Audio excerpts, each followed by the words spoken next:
Et là, pour moi, qui écoutais RMC quand j'étais enfant pendant les vacances dans le sud de la France, devenir le propriétaire de cette radio, ça m'est apparu incroyable. Et je me suis dit, bon, si je me plante, tout le monde me dira que c'était inscrit.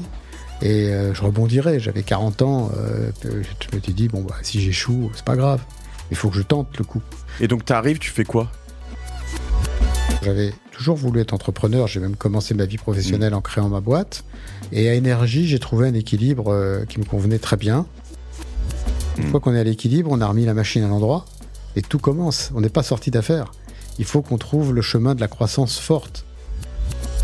Je dis ça parce que le destin a beaucoup de place finalement dans la réussite d'une entreprise et souvent les fautes du leader sont une chance pour les challengers.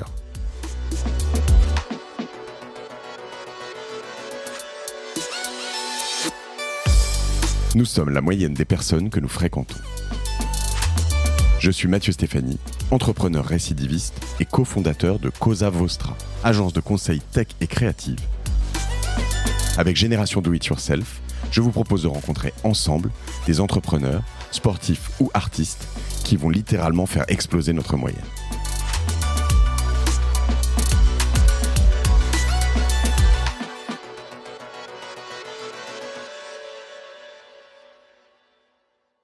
Nous voilà. Alors, dans ce studio, je me disais en préparant cet épisode que, en fait, recevoir Alain Veil dans un studio de bric et de broc comme ça, c'était quand même un peu la honte. Et puis, en fait, en regardant et en me souvenant d'ailleurs, mais en regardant un peu quelques articles, je crois que tu as vécu ou tu as connu des studios de bric et de broc, non, par le passé ? Oui, bien sûr, au début de la FM, mais aujourd'hui, moi, ça me rassure plutôt de voir des studios simples, très axés sur la technologie, plutôt que des studios des années 70 ou des années 80. Donc aujourd'hui, grâce à toute la technologie, les studios peuvent être très simples, très modestes finalement. Donc ça me rassure plutôt de voir un studio simple par rapport à un studio très sophistiqué. Ça m'impressionne pas du tout, un studio qui brille avec plein de boutons. Sachant qu'il m'est arrivé, je voulais commencer par cette petite anecdote et pour aussi placer le débat et ensuite te demander de te présenter comme l'accoutumé sur Génération Do It Yourself. Une des premières choses qui m'a impressionné, alors notamment parce qu'on va parler un peu de BFM TV, c'est que la première fois que j'ai eu affaire, on va dire, backstage à BFM TV, c'était une journaliste, je dirais en 2007, qui était venue dans ma première start-up. Ah non, c'était avant, je pense 2006, parce que j'avais pas encore mes bureaux. Ça a été lancé quand, BFM TV ? 2005. Novembre ouais. 2005. Donc ça devait être quelques mois après le lancement, je dirais juste avant l'été 2006. Et on faisait un peu de presse et de médias à l'époque. Parce que j'avais une boîte qui s'appelait Citizen Side, on en parlait rapidement tout à l'heure, qui proposait des plateformes de crowdsourcing, recevoir des photos, des vidéos d'amateurs, etc., etc. Bon. Et ça intéressait beaucoup les médias. Et une journaliste m'a appelé un jour, elle me dit « Oui, bonjour, je viens de chez BFM Télé, je voudrais faire un reportage sur votre entreprise, etc. » Bon, je lui dis « Ok, super, peut-être, je sais pas, la semaine prochaine, mardi ou mercredi. » Souvent, ils appelaient très longtemps à l'avance. Puis, on avait toujours des gens de la télévision suisse romande, voilà, ils arrivaient à 5, ils venaient de Genève, ça devait leur coûter un bras et demi, ils venaient 3 jours, ils prenaient 2 nuits d'hôtel, etc. Puis, elle me dit « Non, mais sinon, je peux passer à 11h ce matin. » Je dis « Ouais, ok. » Donc je retourne chez moi, je mets une chemise, je m'habille pour avoir l'air un peu crédible. Et puis elle débarque seule avec sa caméra, elle nous filme, elle repart. Alors on échange un petit peu. Elle me dit j'en fais un ce matin, puis un cet après-midi. Donc voilà. Et puis à je dirais 13h, 14h, le sujet était en ligne. Et elle tournait un deuxième truc dans l'après-midi. Et là je me suis dit waouh, c'est quand même un truc assez violent. Enfin, c'était vraiment l'extrême opposé de tout ce qui se faisait à l'époque, en fait. Donc, c'est quand même une marque de fabrique. C'était la seule façon de réussir à l'époque, parce que quand on a démarré BFM TV, il y avait déjà 2 chaînes d'information en France, donc tout le monde pensait qu'on ne servirait à rien. C'était quand même compliqué d'arriver face à une filiale du groupe TF1 et face à une filiale du groupe Canal+. Ouais. Donc il fallait disrupter. LCI, ITL à l'époque. Ouais. Moi, dans mes facteurs clés de succès, j'ai toujours considéré qu'il y avait la disruption de la gestion, c'est-à-dire des coûts de l'entreprise. Il fallait arriver à faire mieux pour moins bien. Ça a été vrai pour RMC. Pour moins, plutôt, du coup. Oui, Do More With Less. Ouais. Et c'est vrai pour BFM TV. C'est pour ça que moi, j'essaye toujours de m'appuyer sur la technologie pour progresser et avoir toujours des modèles en rupture sur le mode de gestion pour faire mieux pour beaucoup moins cher. t'as pas toujours été aimé pour ça, hein, parce que c'est dur à entendre ça quand t'es journaliste ou producteur de contenu. Je veux dire, faire mieux avec moins, non, c'est relou, en vrai. Non, parce que c'est pas faire avec moins de talent, c'est faire avec moins de choses inutiles. Donc notamment la technologie, quand elle permet d'être beaucoup plus efficace, eh bien autant en profiter. Et quand une entreprise ne sait pas innover, reste sur des modèles anciens, elle est condamnée. Moi, c'est ce que j'explique aux journalistes depuis 20 ans. C'était vrai à la radio, c'était vrai à la télévision, c'est vrai à l'Express aujourd'hui. On est aussi dans une logique de changement, de transformation. Quand je leur dis, on va réformer le circuit de la copie, et les économies qu'on va faire en personnel, on va les réinvestir dans le digital. Si on le fait pas, on est mort.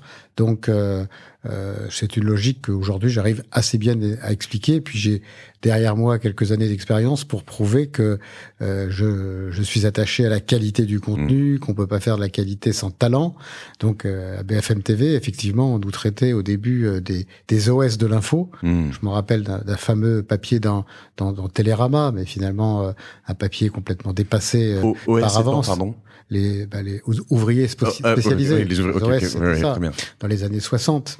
Les OS de l'info, parce que on n'était pas sur le modèle de l'ERTF, mais voilà, les gens de Télérama étaient complètement dépassés. Sachant que je vais aller trop tout de suite dans le contenu. Alors pardon, j'arrête tout de suite tout ça parce que j'ai déjà plein de questions pour toi, mais Alain, je te propose de te présenter. Eh bien, je m'appelle donc Alain Veil, j'ai 61 ans tout juste. Je suis un entrepreneur dans les médias. C'est quasiment le seul métier que je sais faire. Je me suis retrouvé aussi à la tête d'SFR ces dernières années suite à la cession de mon groupe au groupe Altis. Donc j'ai découvert le monde de télécom qui est pas si éloigné que ça et qui était très très passionnant.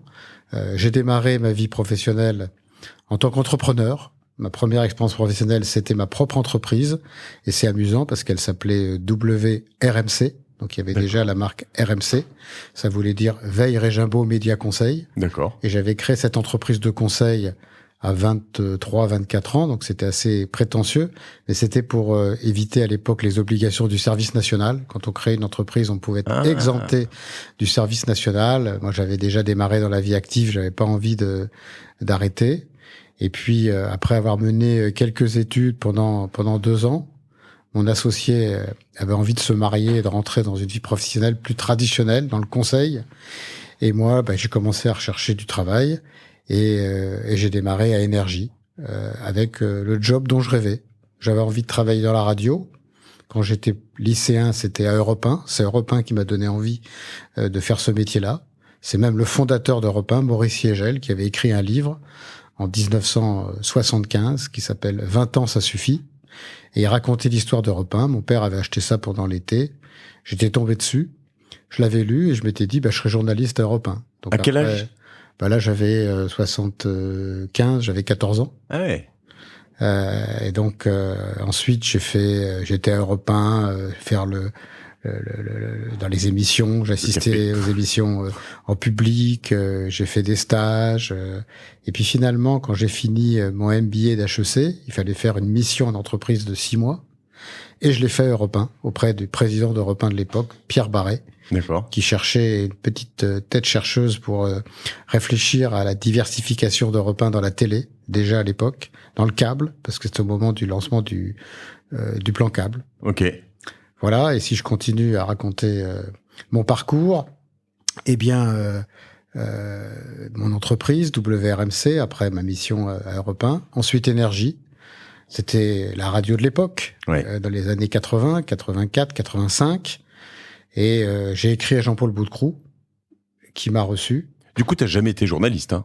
Enfin, si, c'est-à-dire que pour les journalistes, je ne suis pas journaliste parce que je n'ai pas de carte de presse. Mais je me considère quand même journaliste parce que depuis 20 ans, je m'occupe d'informations tous les jours. J'ai toujours été très très présent sur le sujet des programmes parce que c'est le nerf de la guerre. Ouais. Comme dans n'importe quelle entreprise, il faut s'intéresser aux produits. Et dans une radio, c'est le programme. Dans une télévision aussi. Donc ça fait 20 ans que je m'intéresse à l'information, aux programmes, aux journalistes. Et c'est quelque chose qui m'a toujours passionné. Donc j'ai démarré dans une radio musicale. Et je m'étais dit, si j'allais à Énergie, j'adorerais m'occuper du développement d'énergie en région. Et quand Jean-Paul Boutcrou m'a recruté, eh bien, il m'a nommé directeur du réseau et je me suis occupé d'aller racheter des radios en province. Sachant que tu es parisien ? Oui, je suis parisien, quoi. Je l'ai pas toujours été, mais j'ai fait mes études, le lycée, et mes études universitaires à Paris. Et donc, pour Jean-Paul Baudecroux, je suis parti racheter des stations en province qui allaient devenir Énergie. Et ça a été une période extraordinaire parce qu'on avait vraiment l'impression de révolutionner le monde de la radio. On arrivait dans une ville, on rachetait une radio. 48 heures après, la radio s'appelait Énergie, elle était leader. Moi, je travaillais 7 jours sur 7. Le matin, j'étais à Paris. L'après-midi, j'étais en région tous les jours. Et donc, c'est des années qui ont compté double sur le plan professionnel. Le principe, alors on viendra dans le détail de chacun, parce qu'en effet, je crois que tu es reparti d'Énergie, revenu ensuite, etc., etc. Mais donc, le principe là, à ce moment-là, c'était de dire, t'avais un Énergie Paris, c'est ça, voilà, et en fait, tu étendais ton reach, enfin, ta couverture, on dit, je crois, en rachetant des locales. C'était pas une radio nationale, c'est ça? Jean-Paul Baudecroux, c'était beaucoup inspiré du modèle américain. Aux États-Unis, c'est plutôt des radios locales. Mais en France, le modèle de la radio, celui auquel les annonceurs étaient habitués, c'était la publicité nationale. Donc, pour que ça marche vraiment, il fallait un réseau national. Donc, l'idée, c'était très rapidement d'être présent dans les 25 agglomérations de plus de 200 000 habitants, et puis après dans les villes de 100 000 habitants, et puis après 50 000 habitants. Et finalement, Énergie aujourd'hui, ça doit être 250 émetteurs, 250 communes, des milliers de communes, 250 villes qui couvrent des milliers de communes et quasiment l'ensemble du territoire. Et donc, tu n'avais pas 30 ans, c'est ça? Non, je suis rentré à Énergie, j'avais 24 ans. 24 ans, et tu rachetais, t'arrivais, je sais pas, c'est toi qui as lancé Énergie Cherbourg ou pas? Tu te souviens ou pas? Oui, Énergie Cherbourg. Moi, j'ai été bercé au disque sur demande avec Vincent sur Énergie. Énergie Cherbourg, c'était avec le quotidien... La Presse de la Manche, peut-être. La Presse de la Manche, avec la famille qui était le propriétaire du journal à l'époque. Je me souviens. C'est le souvenir qui me revient. Et donc, t'arrives, tu fais quoi? Tu leur dis, tu vas les voir, tu leur dis, c'est ça. C'était quoi comme radio avant? C'était Radio Cherbourg? Dans les grosses villes, on voulait contrôler, donc j'arrivais... avant de venir, j'appelais les radios et je disais voilà, je dois passer dans votre ville, est-ce qu'on peut se rencontrer? Et puis il fallait que dans la journée, j'ai un accord avec une radio qui était prête à devenir Énergie, mais autour d'Énergie, il y avait une folie. C'était l'hystérie, les gens se battaient. Mais ils se battaient, eux se battent pour devenir Énergie. Pour devenir Énergie, il y avait des enchères inversées, c'est-à-dire que c'est moi qui choisissais la radio avec laquelle je voulais travailler. Mais tu les payais quand même pour les racheter? Oui, bien sûr. Tu les rachetais à 100%, bien presque sûr. Toujours, c'est ça? Bien sûr, mais souvent on avait le choix. Okay. Et après, dans les villes plus petites, on a utilisé le système de la franchise. On s'est inspiré de McDonald's, je me rappelle, on était même au salon de la franchise, et moi je voulais recruter des gens qui ne connaissaient rien à la radio, comme McDonald's recrute des gens qui ne connaissent rien à la restauration. Donc c'était passionnant. Donc on a recruté des concessionnaires automobiles, des gens qui étaient dans la parfumerie, dans tous les commerces, un patron de Conforama dans le sud-ouest de la France, et ça a été une période incroyable, parce qu'il y avait une telle passion autour de la marque, il y avait un tel succès. Évidemment, c'était extrêmement grisant. On organisait des concerts. Moi, j'arrivais de Paris le soir. Il y avait un concert gratuit à Toulouse. Il y avait 10 000 personnes. C'était vraiment une période incroyable et extrêmement excitante, avec la conviction qu'on était en train de changer le monde de la radio. Alors moi, j'étais jeune à ce moment-là parce que... Mais la radio libre, c'était donc en gros, c'est Mitterrand, je crois, qui a un peu libéralisé. Avant 81, il y avait quelques radios nationales et tu pouvais. C'était pas très fun la radio, quoi. Alors c'est vrai que pour les gens qui ont 30 ans, 40 ans, cette histoire de radio libre est aujourd'hui très ancienne. Moi, c'est ma jeunesse, puisque les radios libres ont été autorisées l'année de mes 20 ans. Mais toute mon enfance, il y avait que les radios généralistes qui étaient contrôlées par l'État, toutes. Qui étaient chiantes comme la mort, non? Qui parlaient beaucoup, qui étaient en grandes ondes, donc avec une qualité de son très moyenne. Donc, on essayait d'écouter de la musique sur quelques radios FM publiques. Donc, il y avait France Inter qui était en FM, il y avait FIP. Mais sur FIP, il y avait une chanson sympa toutes les heures. Entre-temps, il y avait du jazz, de la musique classique. C'était une programmation assez hétéroclite, donc il n'y avait pas de musique.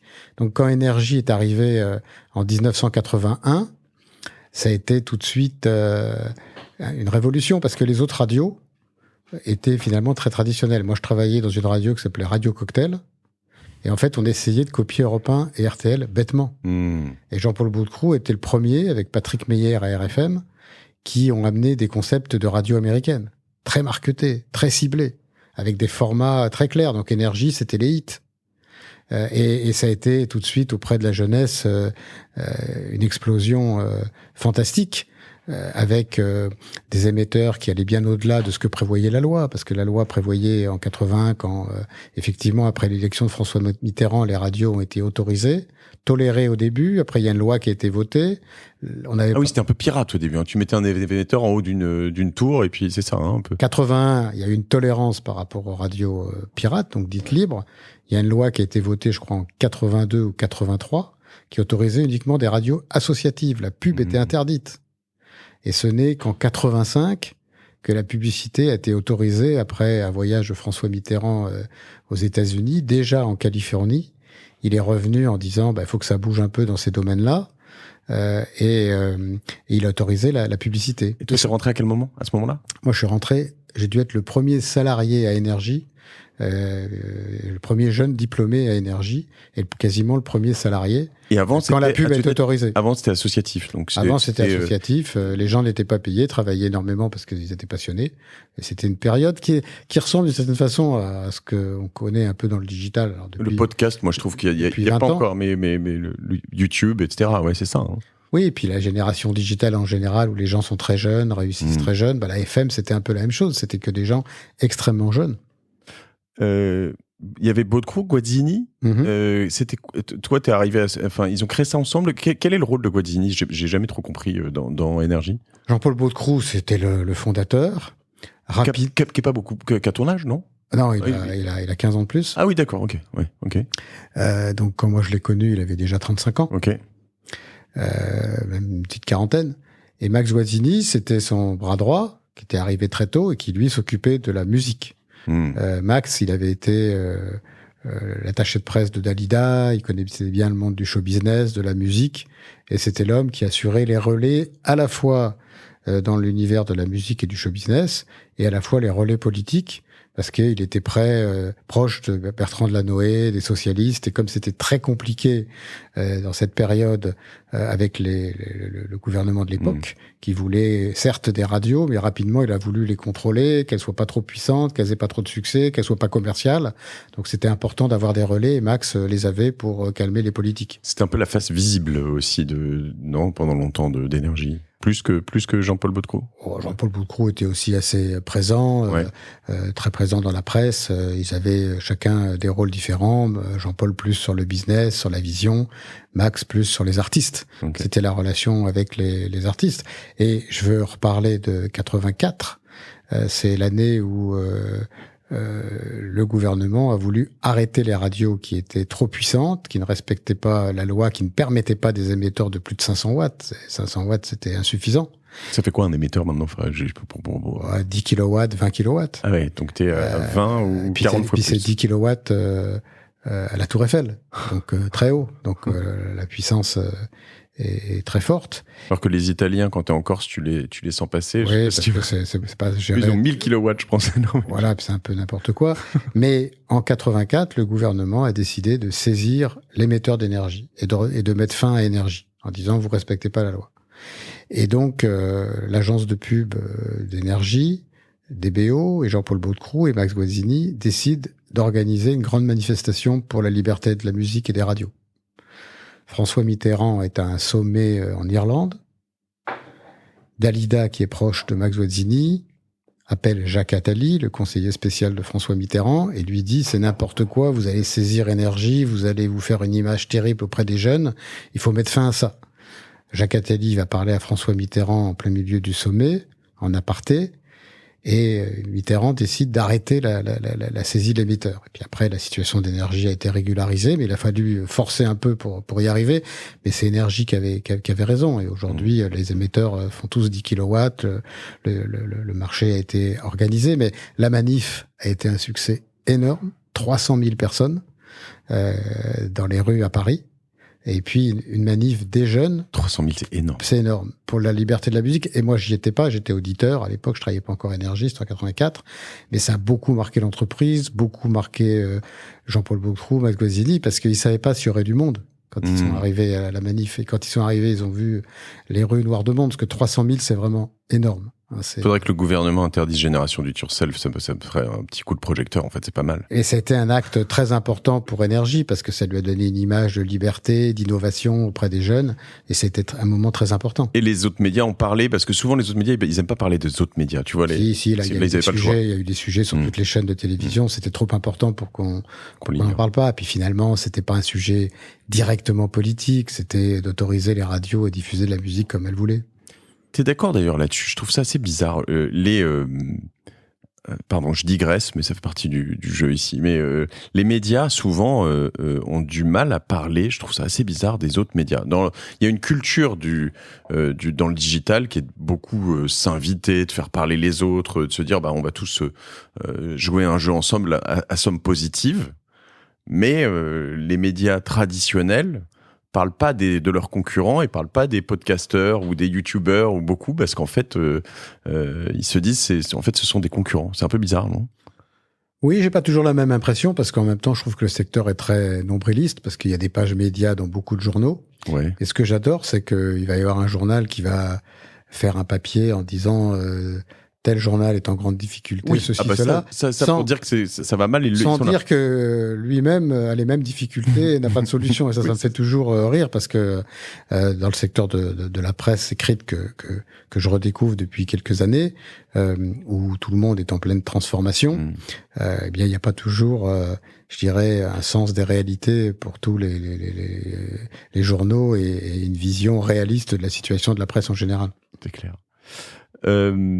J'ai une vision d'Énergie. Alors, pour connaître certaines personnes qui t'ont entouré, que tu connais encore bien, qui t'embrassent d'ailleurs, je parle de Valérie Descamps notamment, elle m'a dit qu'elle t'embrassait il y a une demi-heure. Donc, j'ai une vision d'Énergie, je crois que c'est plutôt dans ton deuxième passage dans l'entreprise, qui est devenu une machine de guerre de business. Un truc, qui a marqué les années 90, au moins dans la pub, où en fait, t'avais clairement l'école Énergie, c'est-à-dire les meilleurs business team, la meilleure business team de toutes les années 90 dans la publicité, qui ensuite sont allés se spreader, je cherche le terme, pardon,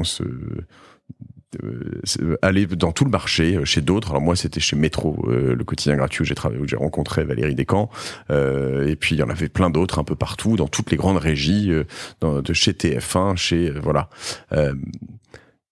Comment t'expliques ça? Qui a fait ça? C'est toi, je crois, quand même pas mal. Et quel est le secret de tout ça? Comment Énergie est sorti du lot là-dessus? C'est d'abord Jean-Paul Baudroux qui avait la vision de l'évolution du secteur de la radio. C'est un visionnaire, c'est, comme beaucoup de chefs d'entreprise à succès, quelqu'un de déterminé, qui a des convictions fortes qui vont pas toujours dans le sens de la pensée commune. Le succès, c'est ça, c'est pas de faire comme tout le monde. Et dans les années, c'est vrai, 80, 90, jusqu'en 2000, ces 20 premières années d'Énergie ont été incroyables. Il y a eu la constitution d'une radio à succès, d'un réseau, et ensuite le lancement d'autres radios, le rachat de Nostalgie, qui était un succès incroyable, parce qu'on maîtrisait parfaitement le sujet, quoi. Ça, je m'en rappelle très très bien. C'était en 98. Quel sujet vous maîtrisiez? La programmation, la gestion, la régie commerciale, et donc Nostalgie, la radio était à peine à l'équilibre, et un an après, on sortait, alors je vais parler en francs parce que je m'en souviens très bien, on était en francs, 100 millions de francs de résultats, c'est-à-dire 15 millions d'euros. On est passé de 0 à 15 en un an, et ça a été une reprise à succès incroyable. Il y a eu Chéri FM, il y a eu Rire et Chanson, et toutes ces expériences ont été des succès. Et comment ces équipes de sales étaient aussi fortes, de vendeurs, de ventes? Pourquoi et comment? C'est vrai que le groupe Énergie a apporté de nouvelles méthodes plus dynamiques, plus innovantes dans la commercialisation. Faut pas oublier que jusqu'en 1980, la télévision, elle s'achetait 2 fois par an, où les carnets d'ordre s'ouvraient, quoi. C'était des méthodes incroyables. Et donc, souvent, il y avait moins d'offres que de demandes. Donc, c'était un marché de pénurie. Il y avait aussi les centrales d'achat, Gilbert Gross, qui ont été régies par la loi Sympa, c'est ça. Voilà, on va l'expliquer. Qui avait un poids très important dans les radios traditionnelles, même s'il n'y avait pas beaucoup de concurrence. Finalement, les radios déléguaient une partie de leur commercialisation à des agences médias. Ça s'est arrêté. Alors, juste pour expliquer à tout le monde, Gilbert Gross, qui est le fondateur de Kara, c'est ça, qui est devenu Aegis Media, maintenant qui appartient à Dentsu, d'un gros groupe japonais. Donc moi, j'étais pareil très jeune, mais si je comprends bien, il y avait ils achetaient en fait, ils pré-réservaient dans beaucoup de médias quasiment l'intégralité de l'inventaire du média. Donc on va prendre un journal parce que c'est simple, par exemple, tu vas avoir 10 pages de pub par jour, 200 jours par an, j'ai une connerie, ça fait 2000 pages de pub à l'année. Eux, ils achetaient les 2000 ou 1500 et puis ils te disaient je te prends les 1500, mais en revanche je te les paye à 20% du prix ou peu importe. Alors c'était presque ça parce qu'ils prenaient pas d'engagement ferme. En fait, il y avait un barème qui disait si j'achète 100, j'ai tant de remise. Si j'achète 200, j'ai tant de remise. J'achète 300, j'ai tant de remise. Donc, ils arrivaient en général au plafond. Donc, ils avaient une remise globale de 60%, de moins 60. Mais eux, ils revendaient à leurs clients avec une remise de moins 10, de moins 20. Donc, ils se faisaient une marge incroyable. Et le média, il trouvait son compte parce que il n'y avait pas grand-chose à faire, mais laissait une bonne partie de la marge à l'intermédiaire. Et avec l'arrivée des FM, ça a quand même un peu changé, même si Énergie s'est très bien entendu aussi avec Gilbert Gross et ses équipes, avec Kara. Mais par contre, on a amené des méthodes de prospection beaucoup plus dynamiques. Quand il y avait que Europe 1 et RTL, c'était facile. Il y avait quelques cocktails de temps en temps et on vendait de la pub comme ça avec les agences médias qui aidaient. Nous, on est arrivé avec des méthodes de vente beaucoup plus agressives. On allait voir les annonceurs directement. On a fait venir à la radio des annonceurs qui faisaient jamais de radio. Donc, on a développé la publicité locale à la radio qui était nouveau aussi. Donc, on était beaucoup plus dynamique parce qu'on était 100% privé. Avant, personne n'était 100% privé. Europe 1 appartenait à l'État. La régie d'RTL, c'était Havas, c'était l'État. Donc c'était pas du tout la même culture que quand la FM est arrivée et a bouleversé la commercialisation de la radio. Tu étais là quand cette culture s'est répandue, je veux dire business. Est-ce que tu as des... Enfin, encore une fois, hein, vu de l'extérieur, c'est quand même quelque chose d'assez impressionnant et qui a impacté beaucoup de monde et longtemps après. Est-ce que tu as il y a eu des méthodes spécifiques, moi, je l'ai vécu après avec Valérie chez Métro, mais j'ai trouvé que c'était notamment très carotte bâton quand même, tu vois. Tu te faisais, elle va m'en vouloir de dire ça, Valérie, je t'embrasse moi aussi, mais tu te faisais facilement taper dessus. Et c'était pas elle, c'était un peu l'ambiance aussi Métro. Mais en revanche, tu gagnais aussi facilement beaucoup d'argent en tant qu'employé. Et il y avait un training. On était vraiment formés beaucoup, souvent, par Métro International et par la France. Oui, Énergie a sans doute été la première entreprise qui a mis en place dans l'audiovisuel des méthodes beaucoup plus innovantes, des systèmes de rémunération beaucoup plus stimulantes, et tout ça a contribué au succès d'Énergie, à son développement hyper rapide. Salaire fixe très bas, bonus très élevé. Voilà, au départ c'était ça. Et ça marchait bien. Et puis après, il y a eu le développement international aussi d'Énergie. Donc, c'était une période très stimulante, très innovante, où Énergie était vraiment au cœur du système des médias en France, avec un succès personnel qui était sans doute celui de Jean-Paul Baudecroux, qui contrôlait l'entreprise, qui avait 80% d'énergie. Il a toujours 80% d'énergie.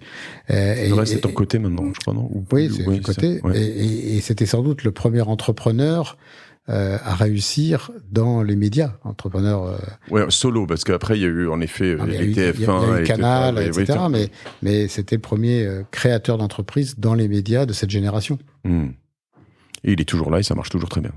Il est toujours là et Énergie est toujours la première radio musicale de France. Énergie a eu des crises? Pas de crise forte. Il y a eu des hauts, des bas. Je m'en rappelle d'un moment qui a été très fort. C'est quand Fun avec Doc Eddie Fool, ça doit être Pareil, dans les 90, années 80, 95, 16, 17. On se montait très fort. Donc là, Énergie a paniqué. Il y a même eu un sondage où en quart d'heure moyen, Fun est passé devant Énergie, mais heureusement, ils n'ont pas communiqué dessus. Ils auraient pu dire Fun, première radio de France. Ils l'ont pas fait. Nous, on a un peu paniqué, donc on a commencé à faire moins de musique, à parler aussi, donc à être influencé par Fun. Et puis un jour, Jean-Paul Boutcrou a tapé du poing sur la table. Il a dit mais qu'est-ce qu'on fait? Énergie, c'est de la musique. Arrêtez, c'est la fête. Et Christophe Sabot, qui était le patron des programmes à l'époque, a dit Énergie, c'est la musique et la fête. Et on a lancé le slogan Hit Music Only. Et le sondage d'après, on était devant Europe 1. Donc on a rebondi très très vite avec un succès, une consécration qu'on attendait depuis la création d'Énergie. L'objectif de Jean-Paul Boutcrou, qui était un admirateur aussi d'Europe 1 dans sa jeunesse, Europe 1 lui avait donné envie d'aller vers la radio. L'objectif de Jean-Paul Boutcrou dès les années 80, le début, c'était d'être devant Europe 1. Pourquoi t'es parti et revenu chez Énergie? J'étais fatigué parce que c'était. Je suis arrivé à Énergie en 85, je suis reparti début 90, je crois, et je travaillais 7 jours sur 7, du matin au soir. Je dormais pas beaucoup, j'avais des responsabilités qui me pesaient énormément. J'avais 24 ans. C'était difficile sans doute pour Jean-Paul Boutcrou d'attirer dans ce système un peu désorganisé quelqu'un de plus traditionnel, de plus mature, mais je pense que les boîtes digitales ont connu exactement la même chose. Donc moi j'ai appris sur le tas plein de choses. Un accélérateur de ouf. Mais moi le samedi, j'allais en province avec le carnet de chèques pour payer les gens dans les stations à Toulouse, je m'en souviens. On recrutait des gens. À 24 ans, je devais avoir 300 collaborateurs sous ma responsabilité. Donc j'étais extrêmement stressé et en 90 j'ai reçu une proposition de Sodexo pour aller diriger les restaurants au Poivrier. Ouais. Ça n'avait rien à voir. Énorme succès aussi. Ouais. Et ils m'ont dit Énergie au Poivrier, c'est la même chose. T'es allé en région, t'en as ouvert 200. Donc je les ai crus. Et puis le premier jour de mon arrivée là-bas, le soir, je me suis dit j'ai fait une erreur. C'est pas mon univers. J'aurais jamais dû quitter Énergie. Donc j'ai mis 1 an pour rebondir et je suis arrivé à RTL. Ok. Où je suis resté 2 ans. Premier jour à RTL, tu t'es dit c'était une erreur ou pas? Non, j'étais très heureux d'arriver à RTL. C'était une maison magnifique. Je suis arrivé le premier jour, j'avais ma carte de crédit à mon nom sur mon bureau, chose inimaginable chez Énergie. Donc c'était amusant. Et puis RTL, c'était quand même une maison remarquable, l'information. Donc j'étais très heureux d'être dans une grande radio généraliste. Eux, ils t'ont pris parce que t'avais un tatouage Énergie sur ton front. Ils m'ont pris parce que j'avais développé le réseau d'Énergie partout en France, et ils voulaient développer RTL partout en France, qui était encore très peu en FM et très peu dans le Sud. Donc j'ai repris mon attaché-caisse. À l'époque, ça devait vraiment être une attaché-caisse. C'était 13 années 80. Et j'ai été voir... Est-ce que tu avais un gros téléphone avec une antenne? Après, ça c'est après. et donc, j'ai été voir les radios qui restaient encore, parce que RTL arrivait quand même très tardivement. J'en ai racheté. Et on a développé RTL dans l'ensemble du territoire. On a aussi été candidat lorsque le CSA a lancé des appels à candidature dans le sud de la France. Donc je m'occupais aussi du CSA, des relations avec le CSA. Et RTL s'est développé sur l'ensemble du territoire aussi. C'est extra quand même, assez jeune comme ça, d'expérience d'acquisition, à la fois média, moi que j'adore, dans lequel je baigne depuis presque toujours, et d'acquisition comme ça, d'en avoir fait autant, c'est quand même c'est pas, j'allais dire une chance, c'est pas de la chance, mais c'est quand même une expérience de folie. Hein. Je connais bien ma géographie, je connais bien les départements, parce que c'est vrai que même encore aujourd'hui, quand je vais dans une ville, je me rappelle de la radio que j'ai achetée, donc c'est vrai que c'est formateur. RTL, ça a été passionnant. Ils posaient beaucoup de questions sur leur avenir, notamment dans la FM. Ils avaient une radio qui s'appelait Maximum, qui était une radio, des premières radios dance, qui était un format assez bien pensé. Mais les gens d'RTL pensaient qu'ils connaissaient rien à la radio FM, que c'était pas leur univers, et donc ils déléguaient le management de leur radio à une équipe qui venait de province et qui avait une radio musicale en province. Tu dis FM parce que FM, c'était les musicales. Les musicales, ok. Avant, c'était les longues distances, c'est pas FM, c'est ça? Avant, il y avait que les radios grandes ondes, les radios périphériques qui sont petit à petit passées en FM. D'accord. Et la FM, c'est comme quand on parle de la TNT aujourd'hui, on parle des nouvelles chaînes. Or, TF1 et M6 sont en TNT aussi. C'est exactement la même chose. Okay. Donc, RTL voulait aller dans les radios musicales, se diversifier. Ils avaient délégué à quelqu'un qui venait d'une radio FM de province. Ça a été un échec, un bid financier. Et puis, du coup, ils m'ont dit, occupe-toi de cette radio. Donc, on l'a fusionné avec un autre réseau qui s'appelait Kiss FM. Okay. Et on a lancé M40, qui était une nouvelle radio musicale, inspirée d'un format espagnol, Los Cuarentas Principales, puisque la maison mère de cette radio, Cadena Ser, le groupe Prisa, est rentré dans le capital de cette radio aux côtés d'RTL, qui était un peu en doute, donc qui était content d'avoir un actionnaire à ses côtés. Et puis finalement, RTL a repris confiance, les Espagnols sont sortis et M40 est devenu RTL2. Okay. Et moi, je suis retourné à Énergie où on m'a appelé pour prendre la direction générale de l'entreprise. Qui t'a appelé ? Jean-Paul Baudecroux. En fait, je suis retourné à Énergie dans des conditions un peu dramatiques parce que la directrice générale de l'époque, Nathalie Briand, s'est tuée dans un accident d'avion privé en Corse. Et donc Jean-Paul Baudecroux et Max Guazzini m'ont appelé très rapidement. J'en avais la conviction qu'ils allaient m'appeler, que c'était naturel. Quand tu as appris le décès de cette femme, oui. Et quelques temps après, le temps de réfléchir à tout ça. Et Max Guazzini m'a appelé. Et puis voilà, en 48 heures, je suis retourné à Énergie. T'as eu des parts à un moment d'Énergie ? T'as été associé ? J'étais associé quand j'ai bénéficié de mes stock options. Jean-Paul Baudecroux est là-dessus assez volontariste, parce que il a une politique assez moderne. Il a parfois la réputation d'être un peu radin, mais là-dessus, j'ai sans doute eu un package que j'aurais pas eu dans une entreprise plus classique. T'es toujours proche de Jean-Paul Baudecroux ? Oui, bien sûr, bien sûr. On se parle toujours régulièrement. Et ce deuxième passage, donc en direction générale, quel était le rôle de Jean-Paul Baudecroux était le président, c'est ça ? Quelle était la répartition de votre job, de vos périmètres ? En fait, Jean-Paul Baudecroux, c'était un président du conseil de surveillance avant l'heure, pas très opérationnel, c'est-à-dire qu'il n'animait pas de réunion, donc c'est moi qui faisais tout.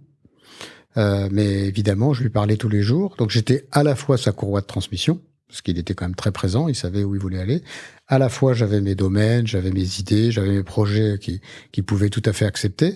Donc moi, je me sentais entrepreneur. Moi, j'avais toujours voulu être entrepreneur. J'ai même commencé ma vie professionnelle en créant ma boîte. Et à Énergie, j'ai trouvé un équilibre qui me convenait très bien. J'étais très proche de Jean-Paul Baudecroux dans le management de l'entreprise, donc j'avais vraiment l'impression d'être au cœur du système, d'être un peu entrepreneur.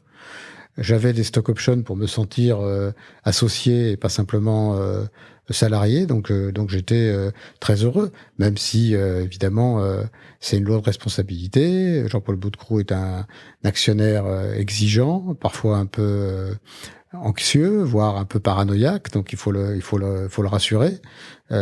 Mais ça a été une expérience fantastique, surtout que quand je suis revenu, j'avais bien réfléchi, je connaissais bien l'entreprise, je connaissais bien Jean-Paul Baudecroux, Max Guazzini, donc je savais quels étaient les plus, quels étaient les moins, et donc j'ai pas été surpris et j'ai vécu une deuxième vie très heureuse à Énergie. La paranoïa, ça peut être une qualité ? C'est une qualité du chef d'entreprise. D'ailleurs, j'ai offert à Jean-Paul Baudecroux le bouquin de Andy Grove, le fondateur d'Intel, qui avait écrit un livre qui s'appelle « Seuls les paranoïaques survivent ». Et donc, je lui ai offert. Et je crois que ça l'a rassuré parce que il s'est dit, c'est pas moi qui suis anormal, ça va avec le succès du chef d'entreprise. Donc et tu l'es, toi? Il faut l'être un peu. Il faut penser que ses concurrents sont meilleurs, qu'un nouveau concurrent, il faut le prendre au sérieux et pas le regarder avec mépris. Il faut surestimer le danger. C'est comme ça qu'on se fait pas surprendre. Donc oui, il faut être un peu paranoïaque, mais rester optimiste. J'ai une question où j'avais en suivant. Alors, je le dis d'ailleurs, je te disais que j'ai enregistré avec Jean Todt hier. Je sais pas quand est-ce qu'on le sortira. Je pense qu'il sera sorti quand on sortira celui-là. J'avais eu aussi un autre Alain Ducasse récemment, etc., qui faisait partie avec toi de certaines personnes que je chassais entre guillemets parce que je sais pas si tu te souviens, mais j'étais alpagué dans les couloirs de BFM Business, enfin de BFM TV il y a 2-3 ans. Enfin, ça fait un bout de temps quand même que je cherche à faire cet épisode. Donc déjà, merci, je suis ravi de le faire. Il y a une question que je me suis toujours posée après tout ça, c'est donc tu parles de WRMC, cette période énergie. Tu vas m'expliquer un peu le rachat d'RMC ensuite et comment tout ça a commencé, voilà. Cette relation avec Jean-Paul Baudecroux, cette relation avec ensuite Patrick Drahi. Alors j'ai lu quelques petites choses du coup en préparant tout ça, mais à la fois un caractère fort, parce que je sais que tu as un caractère fort, je sais que Jean-Paul Baudecroux a un caractère fort, Patrick Drahi également. Et à la fois, tu sais ne pas être un électron libre tout le temps. Alors, j'ai lu aussi que ça avait été... On peut faire un saut en avant si ça te va, mais que ça avait été dur de vendre BFM TV, peut-être que... J'ai lu quelque part, enfin, tu sais de quel article je parle, je crois que c'est dans Challenge ou quelque chose comme ça, où on dit que tu n'es pas venu à la première signature ou qu'il a fallu que quelqu'un te convainque. C'est vrai, ça, cette histoire ? Non, pas tout à fait. Par contre, vendre son entreprise, c'est difficile. C'est rationnel. Donc, on a bien réfléchi. Moi, j'avais pas fait ça n'importe comment. Je voyais des nuages arriver. La multiplication des chaînes d'infos, je l'avais dit à l'époque, j'avais dit on peut pas vivre avec 4 chaînes d'infos. Je m'en souviens. On y reviendra peut-être par rapport à la situation aujourd'hui du paysage des chaînes d'infos. Je voyais le poids des télécoms devenir de plus en plus important dans la distribution de la télé. Donc je me disais, rester indépendant, c'est dangereux. Donc à cette époque, il se trouve que j'étais sollicité par différents groupes. Lagardère, M6. J'avais décidé de pas faire, non. Et puis Patrick Drahi est arrivé avec de bons arguments. C'est un séducteur aussi. Il s'est parlé de l'avenir. La première fois qu'il m'a vu, qu'il m'a revu, on se connaissait, mais pas si bien que ça. La première fois qu'il a repris contact avec moi, avec l'idée de me proposer de racheter l'entreprise, il m'a dit Alain, il faut qu'on fasse des choses ensemble. On va racheter CNN. Et donc c'était dans un café à Paris. Le mec en termes d'ambition est complètement lunaire, je crois, parce que. Alors je me dis franchement, depuis qu'il a racheté SFR, là il touche plus terre et racheté CNN. Et ensuite, nous nous sommes rapprochés. J'ai cédé mon entreprise. Je me suis occupé des médias d'Altis en France, aux États-Unis. Et finalement, l'hypothèse qu'on puisse racheter CNN est devenue plausible. Puisque avec les différentes fusions aux États-Unis, la question de la sortie de CNN du groupe Time Warner s'est posée. Donc du coup, l'idée que CNN soit sur le marché est devenue plausible. Donc à chaque fois que je vois Patrick Drahi, encore aujourd'hui, je lui dis n'oublie pas ta promesse qu'on rachète CNN ensemble. Et finalement, Patrick était capable de tout pour me séduire et m'attirer, et en même temps il était sincère parce que évidemment il voit loin, et j'ai eu beaucoup de plaisir à travailler avec lui. Bon, on y reviendra sûrement. Est-ce qu'il suffit parce que je trouve que là, je vais partager un truc que tu me diras. Je crois pas que tu voudras que je le coupe, mais que tu m'as dit tu nous as dit tout à l'heure dans la cuisine. Tu m'as demandé combien on faisait de chiffre d'affaires ici, et puis tu me parlais de difficultés de faire grossir certains business, etc. Et puis quand tu me dis quand quelqu'un me présente un truc et me dire dans 3 ou 4 ans on va faire 5 millions d'euros, tu lui réponds tu devrais plutôt faire une épicerie, tu vois. Au moins t'es sûr d'y arriver, c'est plus simple. Et puis voilà. Donc j'ai l'impression que tu es dans un milieu ou dans une ambition de ce qu'on pourrait qualifier de big player, quoi. On n'est pas là pour enfiler des perles, et voilà. Est-ce qu'il suffit, quand je t'entends dire ça, et finalement aussi Drahi, peut-être encore à une autre échelle, je sais pas si je peux dire ça, mais juste de mettre toujours la barre plus haut et en fait de montrer que tu es capable, mais pour juste aussi embarquer du monde? Est-ce que c'est... Enfin, il faut pas mal d'ingrédients en plus, mais est-ce que c'est un ingrédient parmi d'autres de juste dire, regarde, moi, je vois la lune, quoi? Non, mais moi, j'ai eu une vie professionnelle qui a évolué. J'ai créé mon entreprise, le groupe s'est développé, j'ai cédé. Donc aujourd'hui, je réfléchis à ce que je pourrais faire. J'ai racheté l'Express au groupe Altis. J'ai développé une petite division dans le secteur de l'hôtellerie. Liliane de Vallée, notamment. Voilà, donc je cherche aujourd'hui des opportunités dans les médias. Elles sont pas nombreuses. Donc il y a beaucoup de boîtes digitales assez petites. Ouais. Donc ça m'interpelle. Moi j'ai envie de quelque chose de plus consistant. Et c'est vrai que en voyant pas mal de dossiers de start-up, c'est vrai qu'il y a pas longtemps, je disais à une start-up que je rencontrais, effectivement, voyant leurs objectifs à 5 ans qui étaient quand même pas très stimulants, parce que quand on vient vous voir pour investir dans une entreprise, si au bout de 5 ans ça fait 5 millions, c'est pas très motivant. Et c'est pas la première fois que je disais ça à une start-up. Donc ils sont revenus avec un projet plus ambitieux, plus international, je dirais même plus européen. Et c'est vrai que dans le digital, c'est de ce point de vue-là pas simple de trouver des opportunités qui ont une certaine taille. Et moi, j'ai pas envie aujourd'hui de m'occuper de trop petits business. Ça prend tant de temps, c'est compliqué. Donc, j'ai envie de business plus gros. Et dans le secteur de l'hôtellerie, ça va beaucoup plus vite finalement. Hein. Un seul hôtel, c'est 25 millions de chiffre d'affaires. Donc ça va beaucoup plus vite. Le digital, c'est compliqué. C'est compliqué. Moi, j'ai investi. Je fais pas mal de choses. L'Express devient une entreprise digitale de plus en plus. Mais c'est tellement disruptif. C'est tellement mouvant. La concurrence est tellement vide, il n'y a pas de barrière d'entrée, c'est très compliqué. Et je dois t'avouer que là-dessus, j'ai regardé aussi, en étant dans les médias depuis, tu vois, 2002, donc bien après toi, et à la fois, moi, j'ai vécu les médias avec cette révolution digitale. Il y a des moments où je regardais un certain nombre de personnes en disant mais qu'est-ce qu'ils foutent encore là-dedans à se mettre dans la télé, la radio, etc. C'est pas le futur, tu vois. Et à la fois, en effet, l'avenir t'a bien donné raison. Ce que je veux dire, c'est que je me disais pas que vous faisiez n'importe quoi, mais tu sais, ça m'interpellait parce qu'en effet, tu te disais bon, regarde, le futur, c'est Facebook, c'est Google, c'est Twitter. Enfin, voilà. Alors, les succès sont différents, mais en revanche, il n'y a pas eu beaucoup de Facebook, Google, Twitter en France, quoi. Et finalement, t'allais aussi dans un terrain assez connu. Mais c'était pas si évident. Enfin, beaucoup prédisaient dès 2005 que en fait le shift vers le digital dans l'info, dans la pub, dans son ensemble, allait être beaucoup plus rapide qu'il ne l'a été. Oui, c'est vrai. Mais quand on a lancé RMC Découverte, donc c'était il y a pas si longtemps que ça, c'était en 2012. Je me faisais cette réflexion-là.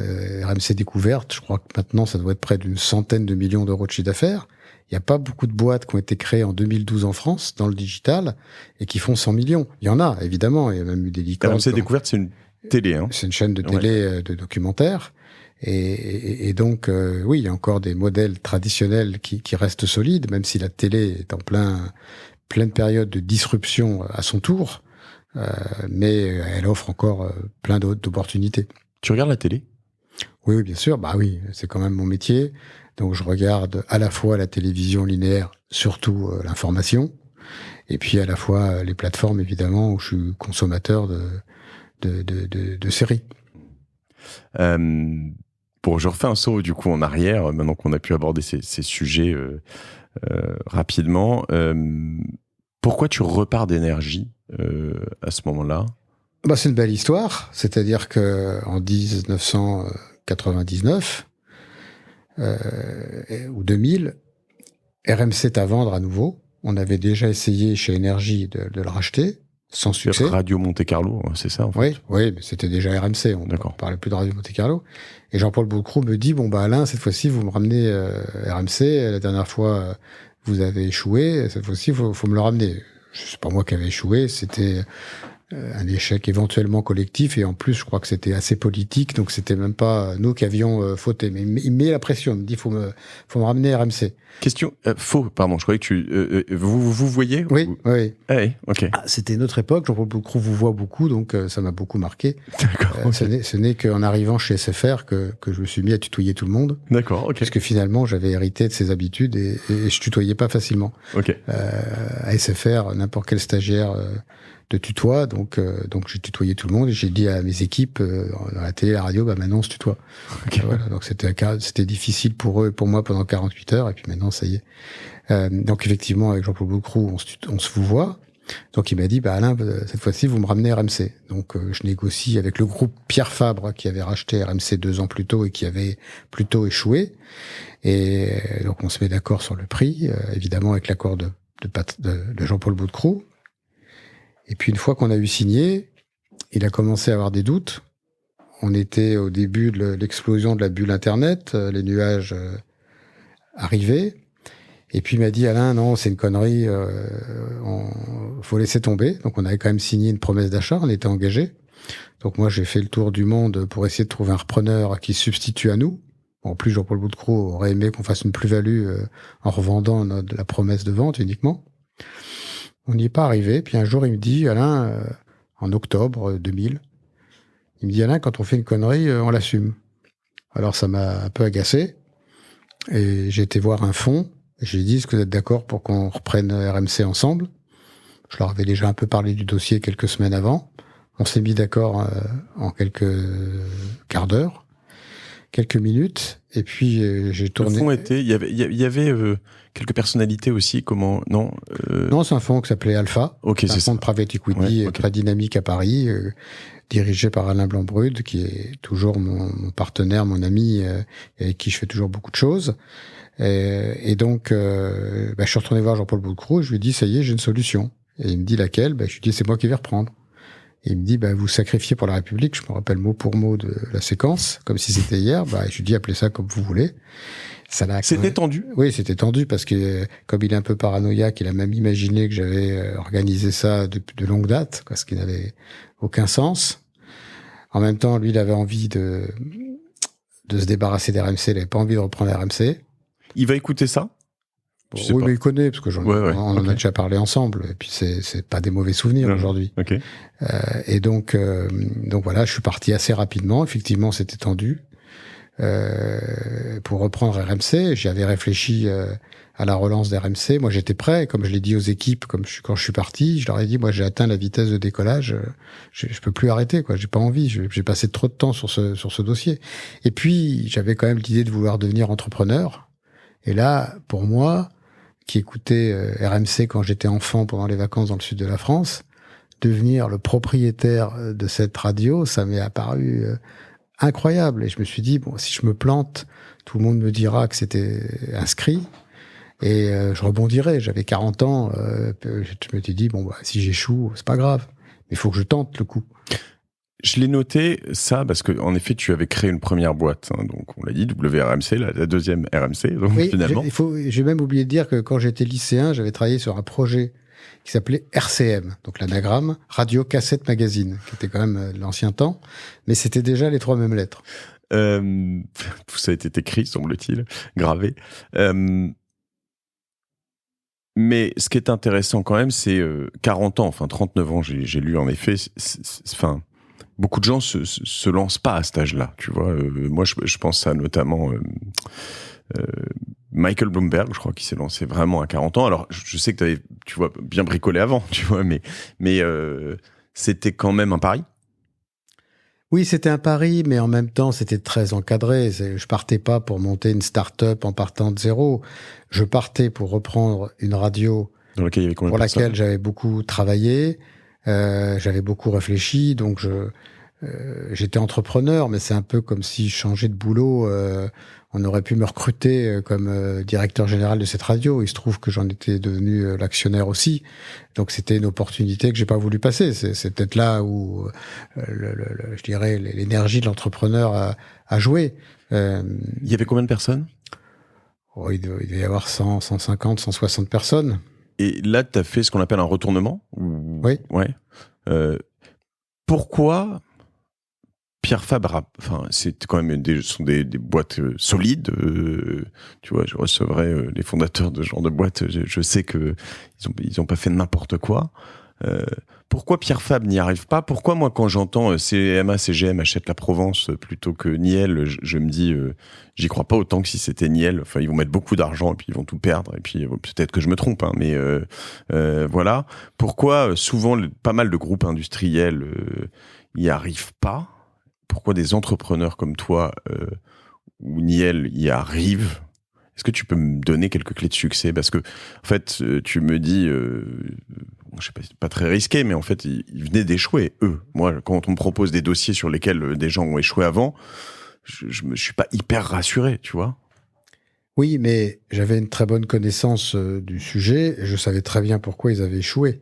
Ils n'avaient pas fait ce qu'il fallait, ils avaient fait beaucoup d'erreurs. Donc, tu peux m'en décrire, enfin me les expliquer un peu, ou des erreurs classiques qui se font dans le mois. L'offre de programme ne correspondait pas aux attentes du public. Il y avait un problème de couverture du territoire national. Ils s'étaient repliés dans le sud de la France, ce qui n'avait aucun sens, quoi. La moitié sud, ça veut rien dire. Marseille, oui. Nice, oui. La moitié sud, ça ne veut rien dire.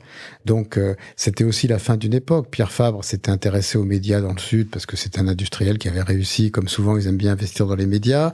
Pierre Fabre était proche de Jacques Chirac. Donc, il y avait aussi cette liaison politique. Mais c'était la fin d'une époque. Donc, plus personne ne voulait de cette radio. C'était ma chance. Parce que tout le monde pensait que c'était mort. Et d'ailleurs, c'était le plus difficile à vivre pour moi dans les premiers mois, parce que je voyais bien que le regard porté sur moi, où les gens compatissaient en disant, le pauvre garçon, mais pourquoi il a quitté Énergie pour aller s'occuper d'RMC? Donc c'est sûr qu'il faut des convictions, il faut de la détermination, il faut une vision pour être sûr de réussir. Alors, j'étais à la fois très confiant et à la fois évidemment très anxieux, parce que au début, ça a été très difficile la première année. Je refais un bond dans le présent peut-être, mais tu dis que c'était la fin d'une époque. Est-ce que depuis, tu as vécu la fin d'autres époques? Est-ce que là, on vit la fin d'une époque? Il y a des rebonds, est-ce qu'il y a des endroits que... Parce que même typiquement, ton rebond actuel, alors j'imagine que tu l'as dit d'ailleurs, donc je l'imagine pas, mais constitue un groupe plus large, mais typiquement pour bien connaître la presse, qui est un milieu compliqué... je me pose beaucoup de questions sur ce que tu veux faire avec l'Express, qui est en tout cas très loin de ce que c'était avant. Ça reste une très belle marque, ça c'est sûr. Mais donc j'ai l'impression qu'on vit la fin d'une époque sur certaines choses. Qu'est-ce que tu vois dans le futur? Pourquoi tu fais tout ça? Quand je imaginais que j'allais quitter Altice, je suis resté 6 ans. Ce qui n'était pas prévu au début, mais j'ai vécu 6 ans passionnantes aux côtés de Patrick Drahi, avec SFR. T'avais pas de burn-out? T'étais pas obligé de rester? Non. Zéro jour? Oui, non, j'avais pas d'obligation. Et simplement, il y avait un projet professionnel. Moi, j'avais pas envie d'arrêter. Quand je me suis retrouvé à New York, dans la chaîne locale de Cablevision à New York, qui s'appelle News 12 et qui fait le même chiffre d'affaires que BFM, et c'était passionnant. Puis quand on a racheté Cablevision aux États-Unis, il y avait un quotidien régional, le quotidien de Long Island, qui s'appelle Newsday. C'est moi qui est débarqué au journal au nom d'Altis. Donc il y a vu tout. Salut, je suis le patron. Tout le board. J'ai fait des vidéos de l'imprimerie. Puis j'ai dit à Patrick Drahi, il faut sortir de cet univers-là. C'est pas nous, quoi. Il y avait des imprimeries, c'était de l'industrie lourde. Donc j'étais très heureux chez Altis. Quand j'ai commencé à préparer mon départ, l'idée, moi j'ai dit à Patrick Drahi, il faut vendre Libé et l'Express. Et il me dit, écoute, moi je vais reprendre Libé parce que j'ai pris des engagements d'assurer sa pérennité. Et toi, comme tu m'avais dit que tu avais des idées pour l'Express, vas-y, reprends-le. J'ai réfléchi, puis je me suis dit finalement, c'est pas mal, ça me fait un projet média pour l'avenir, une base pour redémarrer quelque chose. Donc j'y suis allé en étant conscient que c'était difficile, en n'ayant pas toutes les clés parce que je connaissais moins bien les sujets de transformation de la presse, et un ami qui m'a envoyé un message le jour où c'était annoncé en me disant c'est plus élégant de racheter l'Express qu'un club de foot. Mais c'était bien ça. C'est-à-dire il y avait le côté un peu danseuse. Philanthropique. Moi il y avait l'idée de rester dans l'info. Et puis je voyais bien qu'aux États-Unis, il y avait des journaux qui commençaient à réussir. New York Times, c'est parti. Washington Post. Washington Post. Il y a même The Atlantic dans la presse magazine, The New Yorker dans la presse hebdomadaire. Donc je me suis dit, c'est jouable. C'est risqué, mais c'est jouable et je dois pouvoir en faire une entreprise rentable et un vrai projet de développement. Et cela dit, hein, je veux dire, je dis ça, mais il y a des dossiers surprenants en France. J'ai déjeuné récemment avec quelqu'un qui s'appelle Fabrice Bazard, je sais pas si tu le connais, qui est un des patrons de Ouest France. Ouest France, c'est un groupe remarquable, qui est rentable, qui reste assez gros, je crois que c'est 300 millions de chiffre d'affaires. Voilà, en effet, il existe encore, et comparativement à plein d'autres groupes de presse locales qui sont en carafe depuis 15 ans, il y a des marques de presse qui vont disparaître parce qu'elles savent pas se transformer, elles vont pas assez vite. Et il y en a d'autres qui vont savoir saisir leur chance. J'espère que l'Express fait partie des marques qui ont un avenir. Mais ça peut arriver tout seul. Excuse-moi, mais ça peut arriver c'est forcément dans un plus gros écosystème. Il va falloir que toi tu mettes plein d'ambitions autour, que tu construises un truc autour parce que. À l'Express aujourd'hui c'est 25 millions. Et donc moi mon enjeu c'est comment on monte à 100 millions. 100 millions parce que c'est rond. Quand on sera à 50, je serai déjà content. Donc ça passe par du développement organique. Donc, c'est 25 millions pas rentable. Aujourd'hui, on n'est pas loin, on est quasiment à l'équilibre. Okay. On y sera cette année, mais c'est le début. Une fois qu'on est à l'équilibre, on a remis la machine à l'endroit et tout commence. On n'est pas sorti d'affaires. Il faut qu'on trouve le chemin de la croissance forte, pas simplement de recruter un peu d'abonnés numériques. Effectivement, il faut passer de 25 à 50 millions. Il faut retrouver la vie d'une entreprise normale, c'est-à-dire une entreprise qui est condamnée à la croissance. Donc, c'est lancer des nouveaux produits, c'est faire des acquisitions autour de l'Express, peut-être en utilisant la marque Express ou d'autres marques, peut-être lancer d'autres médias digitaux. On réfléchit à tout ça avec l'équipe aujourd'hui, mais c'est maintenant que ça démarre. On a remis la maison à l'endroit. Aujourd'hui, à Express, on est 110. Sur les 110, il y a 30 personnes qui ne s'occupent que de digital et qui ont 30 ans. On a 60 journalistes, dont 30 qui n'étaient pas là il y a 18 mois. Donc l'entreprise a complètement changé. On est aujourd'hui avenue Kléber, en coworking, en télétravail, dans des bureaux très sympas sur un plateau où on est tous ensemble. Donc l'ambiance a totalement changé et on est d'une certaine façon en mode start-up, mais ça a des inconvénients d'être une entreprise legacy. Ça a aussi l'avantage qu'on fait 25 millions. Et que quand on est dans les médias, un pur acteur digital, faire 25 millions, c'est pas facile. Donc je suis quand même pas mécontent de faire 25 millions parce que ça donne des possibilités. Mais la concurrence est terriblement rude.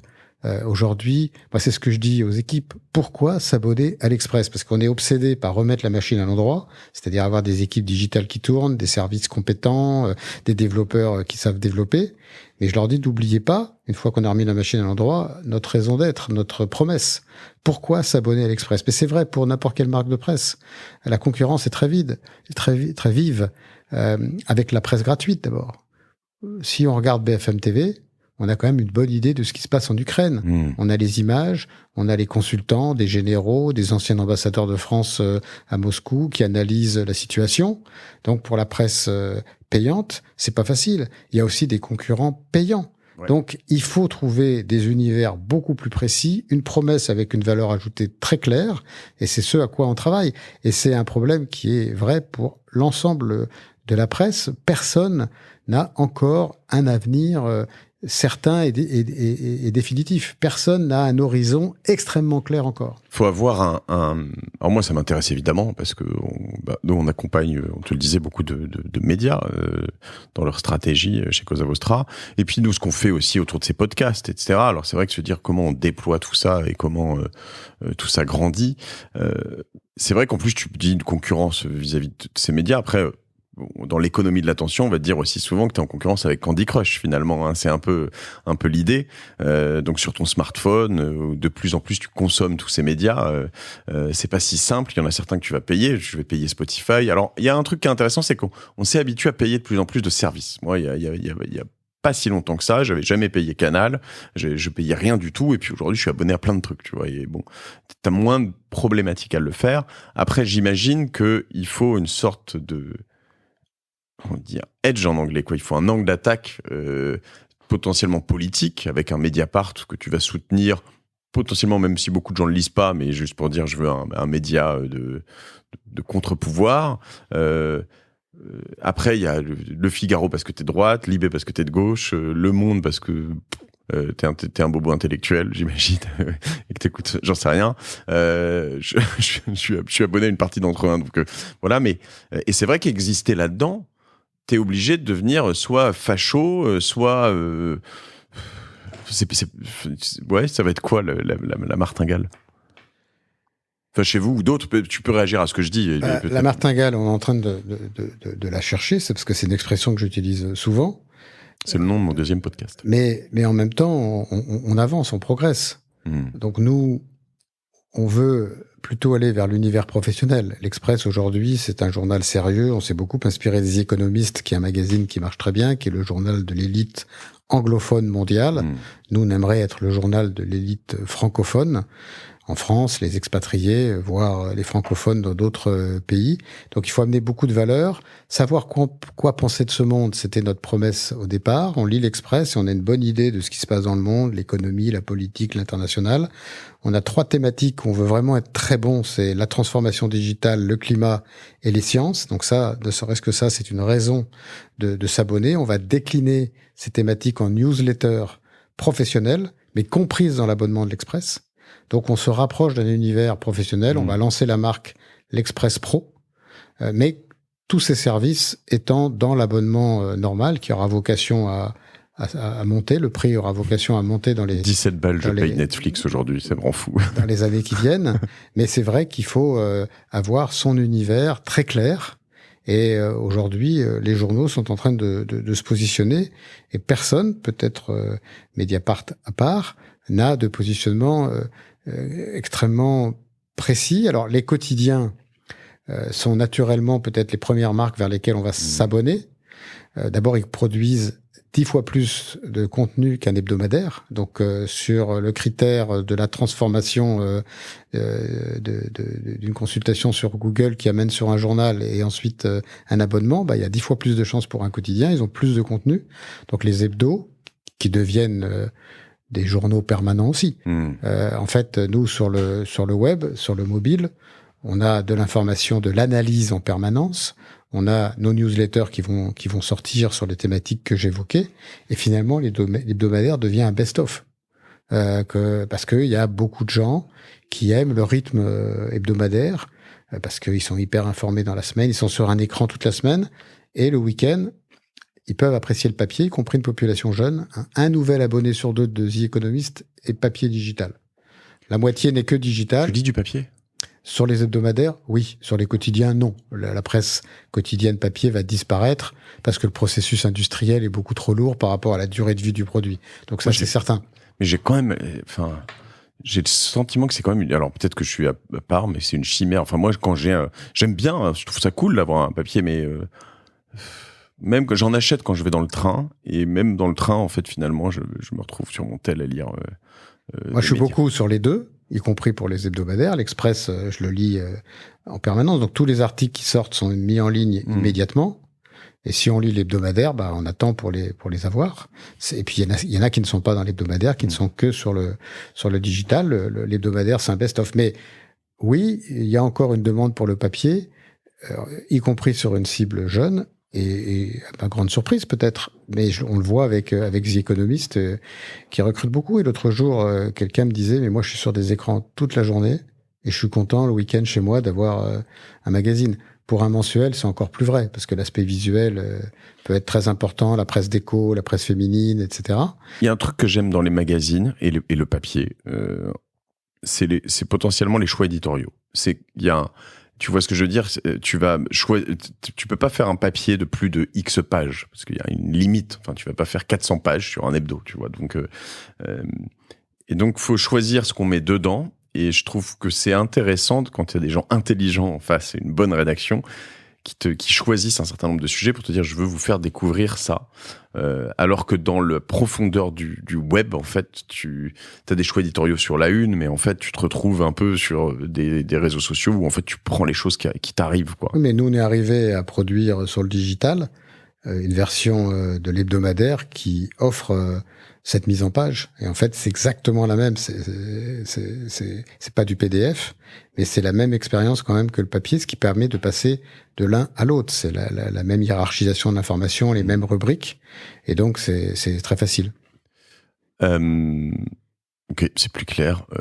C'est vrai que moi, je regarde dans le groupe, tu vois, qu'on connaît bien aussi, le Parisien, les Échos. Les Échos, c'est assez clair. Alors, c'est vrai qu'on pourra parler aussi rapidement de peut-être l'expérience de la Tribune, mais eux, ils sont seuls comme l'équipe finalement sur un créneau. Il y a Eurosport, il y a quelques alternatives, mais sur lequel tu payes et puis tu sais que tu auras ta prod, ta news, voilà. Le Parisien, c'est plus compliqué, par exemple. Enfin, le Parisien, c'est plus compliqué parce que son offre éditoriale est assez généraliste. Donc, qu'est-ce qu'on apprend le matin en achetant le Parisien après avoir regardé BFM TV chez soi? C'est ça leur challenge. L'autre jour, je réfléchissais par rapport à ça. J'ai pas été voir aux États-Unis. On parle tout le temps du New York Times et du Washington Post. Mais comment se porte la presse populaire à New York? Est-ce que sa transformation digitale est un succès? Je ne le sais pas. Ça, il faut le vérifier pour voir tu le saurais si ça l'était. Non, parce que je me suis pas intéressé jusqu'à présent, mais peut-être que il y a du contenu qui justifie que les gens soient prêts à s'abonner. Peut-être les faits divers, qui continuent, des belles histoires qui continuent à bien fonctionner et que les gens sont prêts à payer et à lire dans le métro sur leur mobile. Si demain je te disais, je te donne le Parisien avec 30 millions d'euros, tu le prendrais? Non. Avec 150, peut-être. C'est des deals qu'on t'a déjà proposés, ça, hein, pas pour le Parisien, mais sur certains médias. C'est possible, ça existe. Quand j'avais repris la Tribune, effectivement, l'actionnaire avait cédé la Tribune avec un niveau de trésorerie qui permettait de financer la restructuration et offrir une certaine pérennité à l'entreprise. Oui, c'est assez classique dans ces secteurs-là que les journaux puissent être vendus sur la base d'une valeur négative. Tu m'as donné le pont sur les États-Unis, et c'est vrai qu'on en parlait tout à l'heure avec Christopher Simonelli, que tu connais d'un ancien monde chez 01net et BFM Business. Et pour revenir sur la création de BFM TV, on a parlé de RMC et comment ça s'est fait sur la suite. BFM TV, c'est un objet, donc à l'époque, objet médiatique, pardon, mais une belle entreprise. À l'époque, je travaillais avec Guillaume Dubois, je te le disais avant, et puis après Marc Loffer, des gens qui étaient de tes proches, je crois, hein, pendant très longtemps. Bien sûr. Que j'ai beaucoup apprécié, les deux. Et il y avait une forme d'obsession au début de chez BFM Télé, de se calquer à CNN, quand même. Je voyais vraiment, et je me souviens... Je pense que c'était la première équipe qui était envoyée à l'étranger. Tu vois de quoi je vais parler ou pas? C'était en Haïti, je pense, pour le tremblement de terre. Il me semble que vous aviez envoyé, mais vraiment pareil, en fait. C'était presque du bricolage, avec tout le respect que j'ai pour la chaîne, mais par rapport à ce qui se fait aujourd'hui. Tu peux m'expliquer un peu comment ça est né? Quelle était ta vision, toi, à ce moment-là? Et combien de temps ça a mis à être rentable aussi?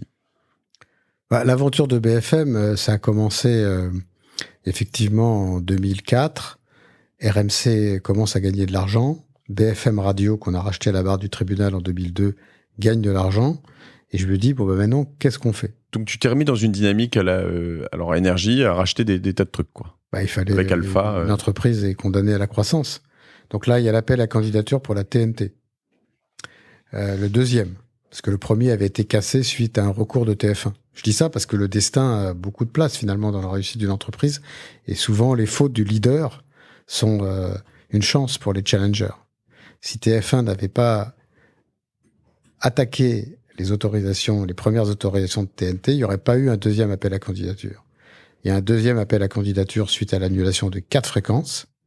Et moi, je me dis, on va faire BFM Business. On va faire le CNBC français, la chaîne de télévision du business. Donc, tu as déjà...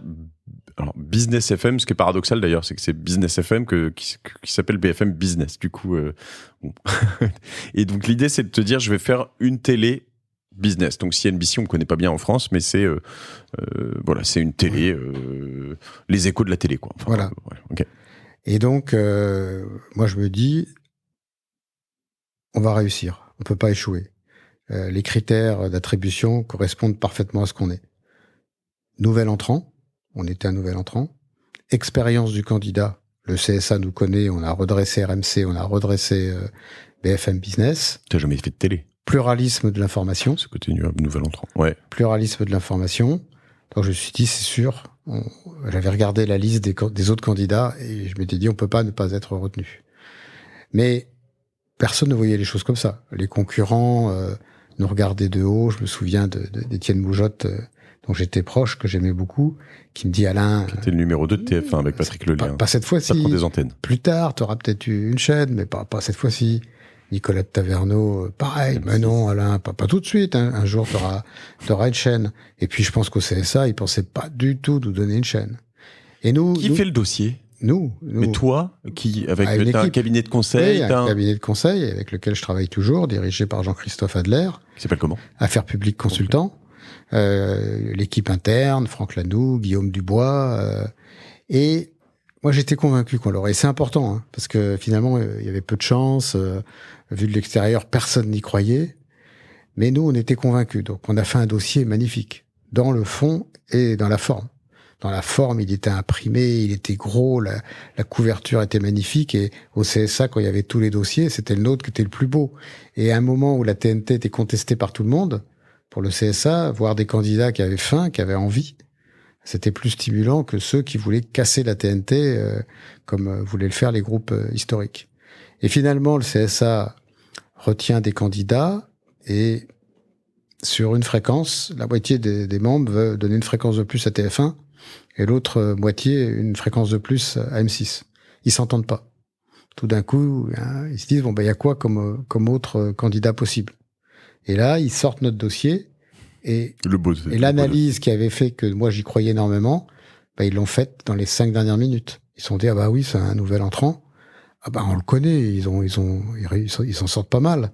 Et puis c'est de l'information, c'est pas mal.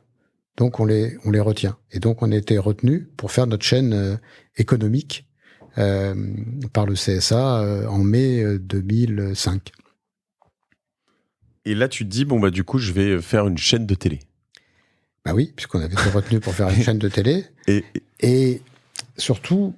Mais à l'époque, c'est des émetteurs et des choses comme ça, c'est très complexe. Il fallait installer un parc d'émetteurs, c'était TDF, la couverture n'était pas nationale au début, donc l'audience était petite. Pardon, t'as dit et surtout, quelques mois avant, quand on a déposé nos dossiers, le lendemain, quand le CSA publie la liste des candidats, il n'y avait pas LCI. Mais je me dis, ils ont fait une erreur stratégique, historique, ils vont mourir. Si demain, ils sont pas distribués, c'est comme une marque qui voudrait être que dans des supérettes et qui aurait renoncé à aller dans tous les hypermarchés de France. C'était ça, c'est un problème de distribution. C'est Patrick Lelay qui aimait pas la TNT, c'est ça, non ? Il y croyait pas et souvent quand des dirigeants ont beaucoup d'expérience, qui sont plutôt proches de l'arrêt de leur activité professionnelle que du démarrage, ils ont de mal à se projeter 10 ans ou 20 ans plus tard. Ils ont surtout la volonté de ne pas changer le système qui leur réussit assez bien. Et donc, ils y croyaient pas. Mais moi qui venais de la FM, je m'étais dit, mais la TNT, c'est comme la FM. Aujourd'hui, il y a 5 chaînes de télé. On va passer à 18. Il faut juste un décodeur qui coûte 30 €. Mais tout le monde va aller chez Darty acheter un décodeur. La famille, elle va passer de 5 à 18 chaînes le jour même. Ça va être un succès énorme. Et Énergie avait fait la même analyse parce que Jean-Paul Boutcrou, il venait de la FM et il était convaincu de ça. Et donc, nous, on a été retenus pour notre chaîne business. Et le lendemain, j'ai été voir le CSA et je leur ai dit, mais est-ce qu'on peut modifier notre projet, sachant qu'LCI n'est pas là, pour qu'il y ait 2 chaînes d'information générale? Et le CSA a accepté. Il a accepté parce qu'il était assez remonté contre TF1 qui avait tout fait pour que la TNT échoue, avec beaucoup d'agressivité à l'époque, et en plus n'avait pas voulu donner sa chance à LCI sur la TNT. Donc finalement, le CSA était assez bienveillant à notre égard. Et donc on a modifié notre projet à la marge. Ça aurait pu être contesté par les concurrents. Devant le Conseil d'État, ils auraient pu dire... Ça n'a pas été contesté. Non, parce que ils nous regardaient pas. Au début, ils nous ont pas pris au sérieux. Donc, ils n'ont pas été voir quelle était notre convention définitive. Personne n'a été voir. Ils nous ont dénoncé après en disant, mais ils font pas une chaîne business. Oui. Mais on n'était pas obligé de faire une chaîne économique. Et donc, c'est comme ça que l'aventure a démarré. Et le jour du lancement de la chaîne, je m'en souviens très bien, c'est des moments forts. Parce qu'on prenait conscience aussi qu'on changeait de dimension. J'ai dit, je crois qu'on peut devenir numéro 1. Papa, maman, j'ai lancé une chaîne de télé. Tu m'étonnes que c'est un moment fort quand même. On peut devenir la première chaîne d'info en France parce que je voyais LCI, pour des raisons de couverture, c'était plié. Et chez Canal, l'info, c'était pas vraiment leur truc.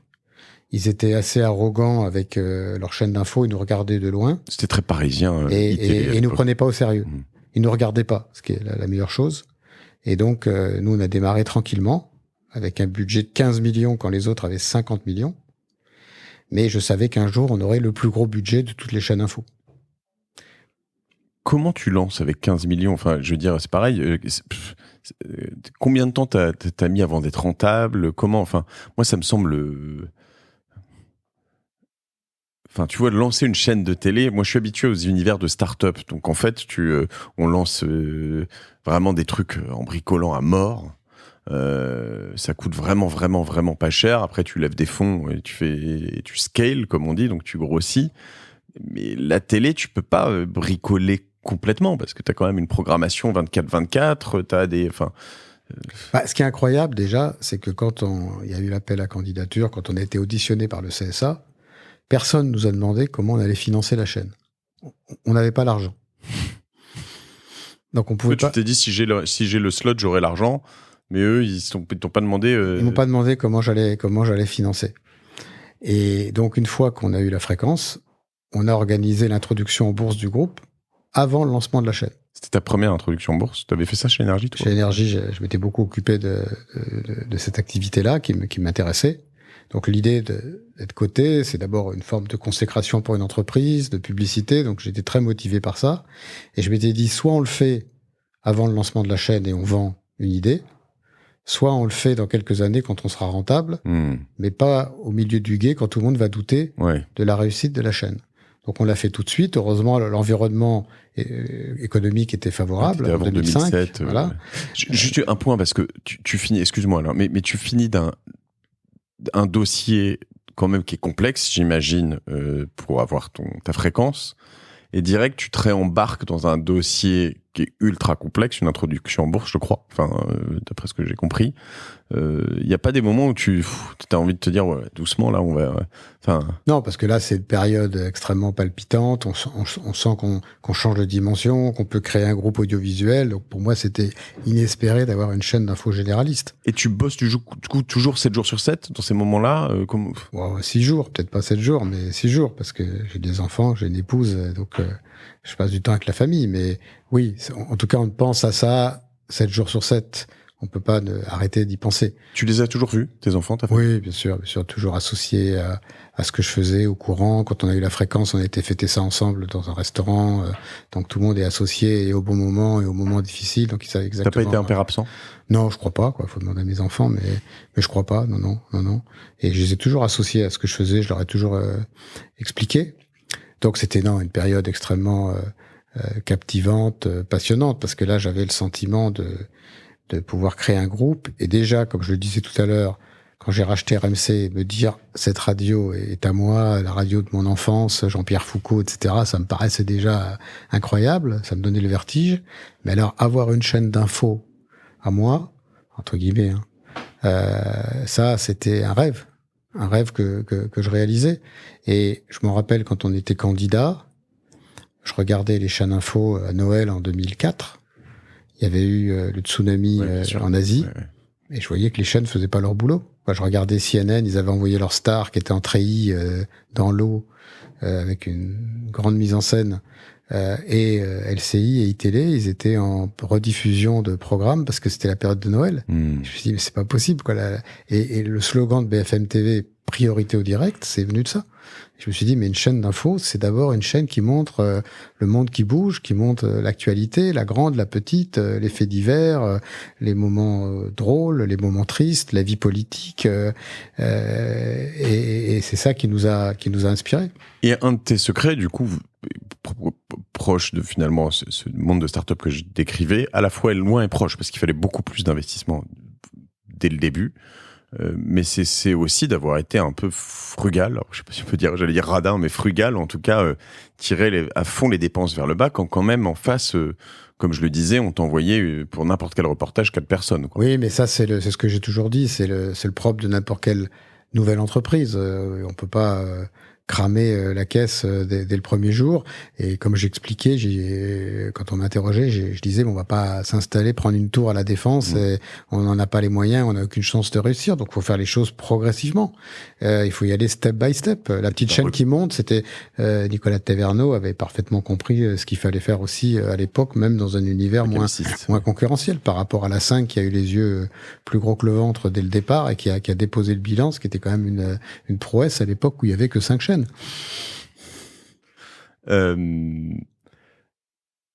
Là-dessus, cette approche frugale, elle a beaucoup changé. BFM Télé, BFM Business ont beaucoup plus de moyens aujourd'hui. Comment tu réussis à passer en effet de ce démarrage très low cost, on peut le dire, à quelque chose qui est pas non plus peut-être justement les chaînes à l'ancienne, mais un truc qui est beaucoup plus... À quel moment t'investis? Faut d'abord le rendre rentable, c'est ça ta stratégie, et ensuite on grossit. Low cost, ça veut pas dire cheap ou faible en qualité. Il faut se concentrer sur des priorités. Donc BFM TV au début, c'était un peu la chaîne d'info des chaînes d'info. C'est-à-dire qu'on avait une boucle dans la journée qui tournait tous les quarts d'heure, et on avait du direct le soir et le matin. Donc ça coûtait moins cher. Mais au moins, on avait un format très clair. Je veux dire, quelqu'un qui voulait les dernières infos, les dernières images, il venait chez nous, il avait une boucle de 15 minutes, toutes les 15 minutes. Donc c'était un peu comme France Info à ses débuts. Et donc c'était très lisible. Et les gens me disaient, ah mais BFM c'est bien, on a des images tout le temps, parce que les autres bavardaient déjà beaucoup. Et donc les boucles, tu les renouvelais 2-3 fois par jour, c'est ça? Même plus, si l'actualité l'imposait. Okay. Parce que ça c'était gérable. On avait une matinale, on avait 18h minuit, et dans la journée, on avait une boucle. Donc, ça coûtait moins cher. Mais au bout d'un an, c'est-à-dire fin 2006, je me suis dit, si on bouge pas, on va devenir la chaîne de deuxième division par rapport à LCI et iTélé. Et là, tout en étant coté en bourse, avec la surveillance des marchés, etc., j'ai décidé qu'on allait accélérer très fort, parce que j'avais le pressentiment qu'on pouvait devenir numéro 1, qu'on avait ça en tête depuis le début. Et pour devenir numéro 1, il faut savoir investir, il faut savoir prendre des risques. Donc on a décidé de perdre plus d'argent que prévu, mais en ayant une vision. Et donc c'est ce qu'on a fait. On a recruté 60 personnes d'un seul coup pour pouvoir lancer la V2 de la chaîne, avec du direct du matin au soir. Et c'est là où, en quelques mois, on est passé devant iTélévision et qu'on est devenu la première chaîne d'info de France. Donc ça, c'est 2007, par là? Oui, 2007-2008.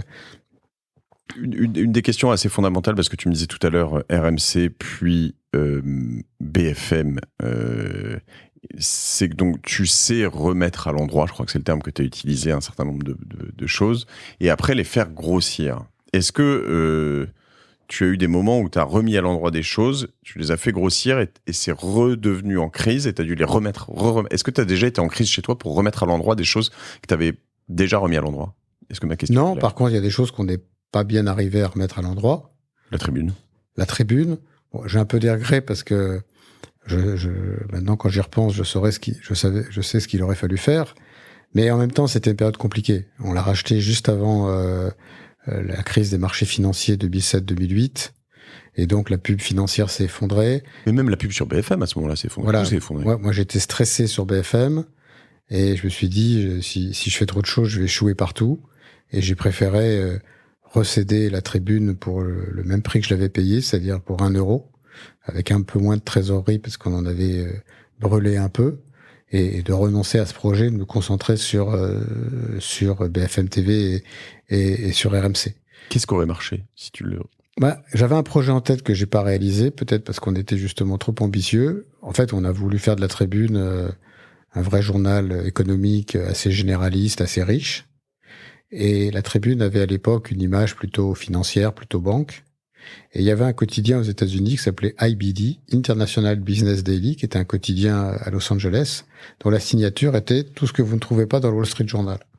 C'était beaucoup plus fin, c'était très bourse, la réputation du journal. Il y avait moins de journalistes, moins de moyens. Et on aurait pris cet angle-là, bah, je pense qu'on aurait réussi. Mais encore une fois, moi, j'avais du mal à m'occuper de tout dans cette période difficile. Je vois bien comment l'Express me prend énormément de temps, parce que c'est pas parce que c'est plus petit que ça prend moins de temps. Il faut inventer l'avenir, donc il faut beaucoup réfléchir, être très créatif, se remettre en cause. Ça prend beaucoup de temps. Bon, t'as pas beaucoup plus de temps, alors je vais te poser quelques dernières questions là-dessus. Est-ce qu'il y a des choses qu'on n'a pas abordées déjà sur tout ce parcours, et des choses, je sais pas, soit des gros succès, soit des gros échecs, soit surtout des apprentissages que tu pourrais me partager? C'est un peu mon objectif avec Génération Do It Yourself. Donc. Moi, j'ai beaucoup appris avec les gens avec qui j'ai travaillé, parfois avec des collaborateurs très brillants, tous ceux qui m'ont accompagné pendant les 20 ans d'RMC et de BFM, et dont je reste proche, et avec qui on a vécu une aventure fantastique. Parce que dans la vie professionnelle, avoir la chance de vivre des aventures, ça c'est vraiment une chance. C'est vraiment passionnant. J'ai vécu l'aventure énergie. J'ai vécu l'aventure RMC, le retournement, les droits de la Coupe du Monde de foot qu'on avait acheté en exclusivité. On a fait la une des journaux pendant 6 mois. Europe 1, RTL, France Inter nous sont tombés dessus. RMC est devenu finalement le challenger, le vilain petit canard, mais en même temps l'entreprise qui était disruptive. Donc ça a été incroyable. Info Talk Sport, dès le début ça a été un de tes... Ouais, beaucoup inspiré de modèles aux États-Unis. Et puis BFM Business qu'on a redressé assez vite. Mais c'était aussi une aventure. Et puis l'aventure BFM TV, évidemment, devenir la première chaîne d'info du pays, tous les moments forts qu'on a vécus, souvent associés d'ailleurs à des drames, mais qui ont permis à la chaîne de franchir des étapes. En 2007, quand on a diffusé le débat Ségolène Royal, François Bayrou, personne ne voulait diffuser, et qui a finalement été l'acte fondateur de BFM, puisque ça a justifié sa raison d'être, puisque ça a été un énorme succès. Quand le samedi midi après le débat, quand j'ai vu les images sur TF1, ça pour moi c'était quand même un grand moment. Donc j'ai eu la chance de vivre des aventures, et l'Express en est une nouvelle, et ça c'est quand même passionnant. J'ai lu quelque part que ton arrivée chez SFR était quand même douloureuse en termes d'apprentissage. Enfin, que c'était un nouveau métier. T'as appris un nouveau métier dans les télécoms. C'est vrai. Enfin, c'est très difficile, très compliqué. T'as dû t'imprégner de nouvelles choses et reprendre de zéro plein de choses. Le début chez Altis, c'était difficile parce que Patrick Drahi m'emmenait avec lui dans le monde entier faire les reportings, voir les filiales, etc. Et je lui disais, mais est-ce que c'est vraiment utile que je sois là? Il me dit, c'est comme tu veux. Alors bon, j'ai considéré qu'il devait penser que c'était utile que je sois là. C'était une façon de voir aussi si je m'intégrais, si je m'investissais dans toutes les activités, si j'étais un partenaire, un associé. Donc, on faisait le tour du monde. Donc, on partait de Paris, Portugal, le lendemain les États-Unis, puis la République dominicaine, puis 2 escales aux États-Unis.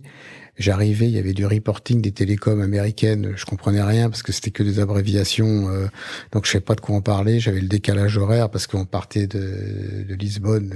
Tu lui demandais quand tu lui disais, quand tu comprenais pas? Je sais mes commentaires parce que lui souvent il se mettait au bout de la table, il disait rien, il observait les équipes faire présenter leurs résultats, puis je lui disais un peu ce que je pensais.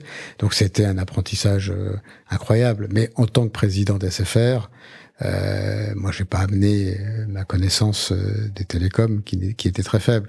J'ai amené ma connaissance du monde institutionnel, du monde politique, pour assurer les relations institutionnelles du groupe, pour assurer le développement de la fibre en France auprès des départements, des régions où j'allais pitcher devant les élus avec les équipes d'SFR. Ça a été tout à fait passionnant. Après, c'est pas moi qui définissais la politique marketing d'SFR ou qui décidait des investissements dans la fibre. J'en aurais été bien incapable. J'ai la vision de, au moins cette période, je sais pas aujourd'hui, mais Michel Combes, plein de, comment s'appelle-t-il? C'était pas Michel Combes qui est maintenant chez SoftBank, c'est ça. Un certain nombre d'un truc un peu rugueux, voire rude quand même, en termes de business, quoi. Je me trompe ou... La période de la reprise d'SFR par Altis, ça a été une période difficile.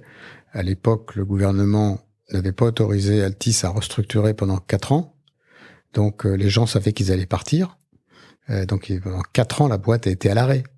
Et donc, c'était une période difficile. Puis, il y a 5000 personnes qui sont parties sur 15 000. Et ça, c'était lié à l'arrivée du 4e opérateur qui obligeait les 3 autres qui avaient bien vécu pendant de longues années de se restructurer et de se réorganiser. Est-ce que philosophiquement, parce qu'on a parlé pas mal de retournement avec ces mots et de choses comme ça, mais est-ce que excuse-moi de poser, mais t'es un dur, je veux dire, dans le sens, est-ce que tu penses qu'on peut faire des affaires en étant gentil? Oui, mais gentil, ça veut pas dire ne pas licencier, ne pas restructurer.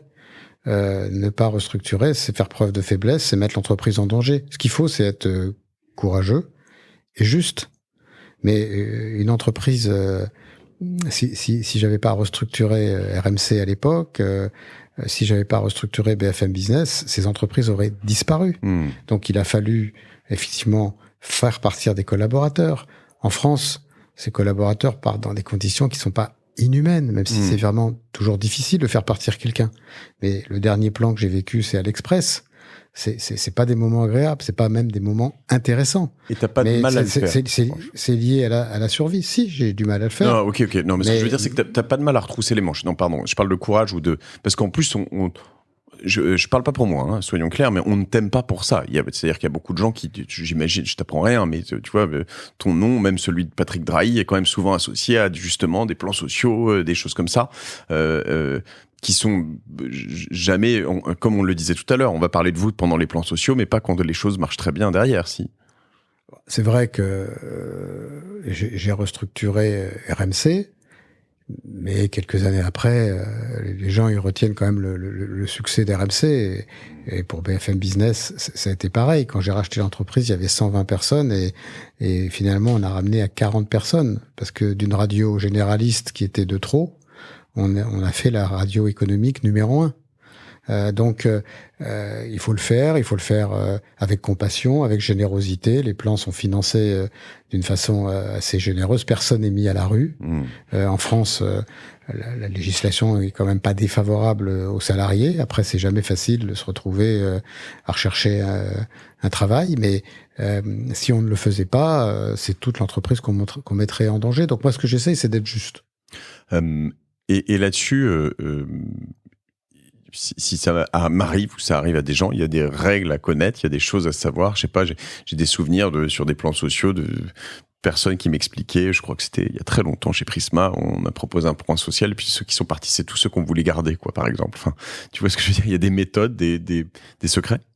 C'est vrai que quand il y a des plans de départ volontaires, ceux qui ont le plus confiance en eux, de leur capital, de leurs valeurs, qui ont confiance dans l'avenir, ils sont tentés de prendre le plan de départ généreux et le lendemain d'aller retrouver un boulot ailleurs et finalement de s'être payé l'apport pour s'acheter un appartement ou s'être payé une résidence secondaire.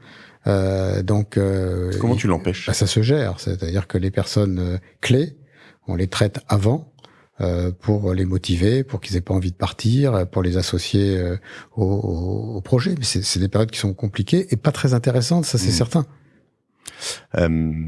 Et une dernière question là-dessus, tu as déjà, donc je te l'ai posé, mais peut-être pas très bien tout à l'heure, dû faire ça dans une entreprise dans laquelle tu venais pas de rentrer, qui était la tienne et oui. que tu as dû restructurer. Oui, je l'ai fait chez Altis, chez Next Radio TV, donc dans mon groupe. Même si je l'avais vendu, ça restait mon groupe il y a 2 ans. Quand il y a en plein milieu du Covid, on a vu 3 dangers. Le premier, c'est qu'on faisait moins 70% de chiffre d'affaires, et moi j'avais la conviction que ça allait pas s'arrêter si tôt, que le Covid, je sais pas pourquoi, j'avais le pressentiment, comme souvent les crises, c'est par vague, on croit que c'est réglé, puis on replonge. C'est ce qu'on vit depuis 2 ans avec le Covid. Donc on avait ce premier challenge. Le deuxième challenge, c'est que chez Altis, l'entreprise avait créé des charges nouvelles qui ne se justifiaient pas par rapport à l'organisation qu'on avait avant que je vende. Donc il y avait eu le défaut de l'arrivée dans un grand groupe, les droits de la Champions League, tout ça. Voilà, on avait pris un peu nos aises.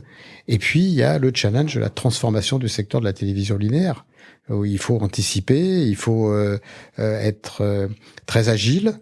Donc on a lancé un plan de départ volontaire, donc pas de licenciement. Un plan de départ volontaire, et il y a 200 personnes qui sont parties. Donc c'était pas un moment très très agréable, mais ça a été géré, je dirais, avec attention vis-à-vis des collaborateurs. Et finalement, ça s'est relativement bien passé. Ça a duré 6 mois, et les gens sont partis dans des conditions, je crois, favorables, qui leur laissaient largement le temps de retomber sur leurs pieds. Quand j'ai largement de temps, c'est plusieurs années pour retrouver un job ou saisir une opportunité, parce que c'est souvent le cas.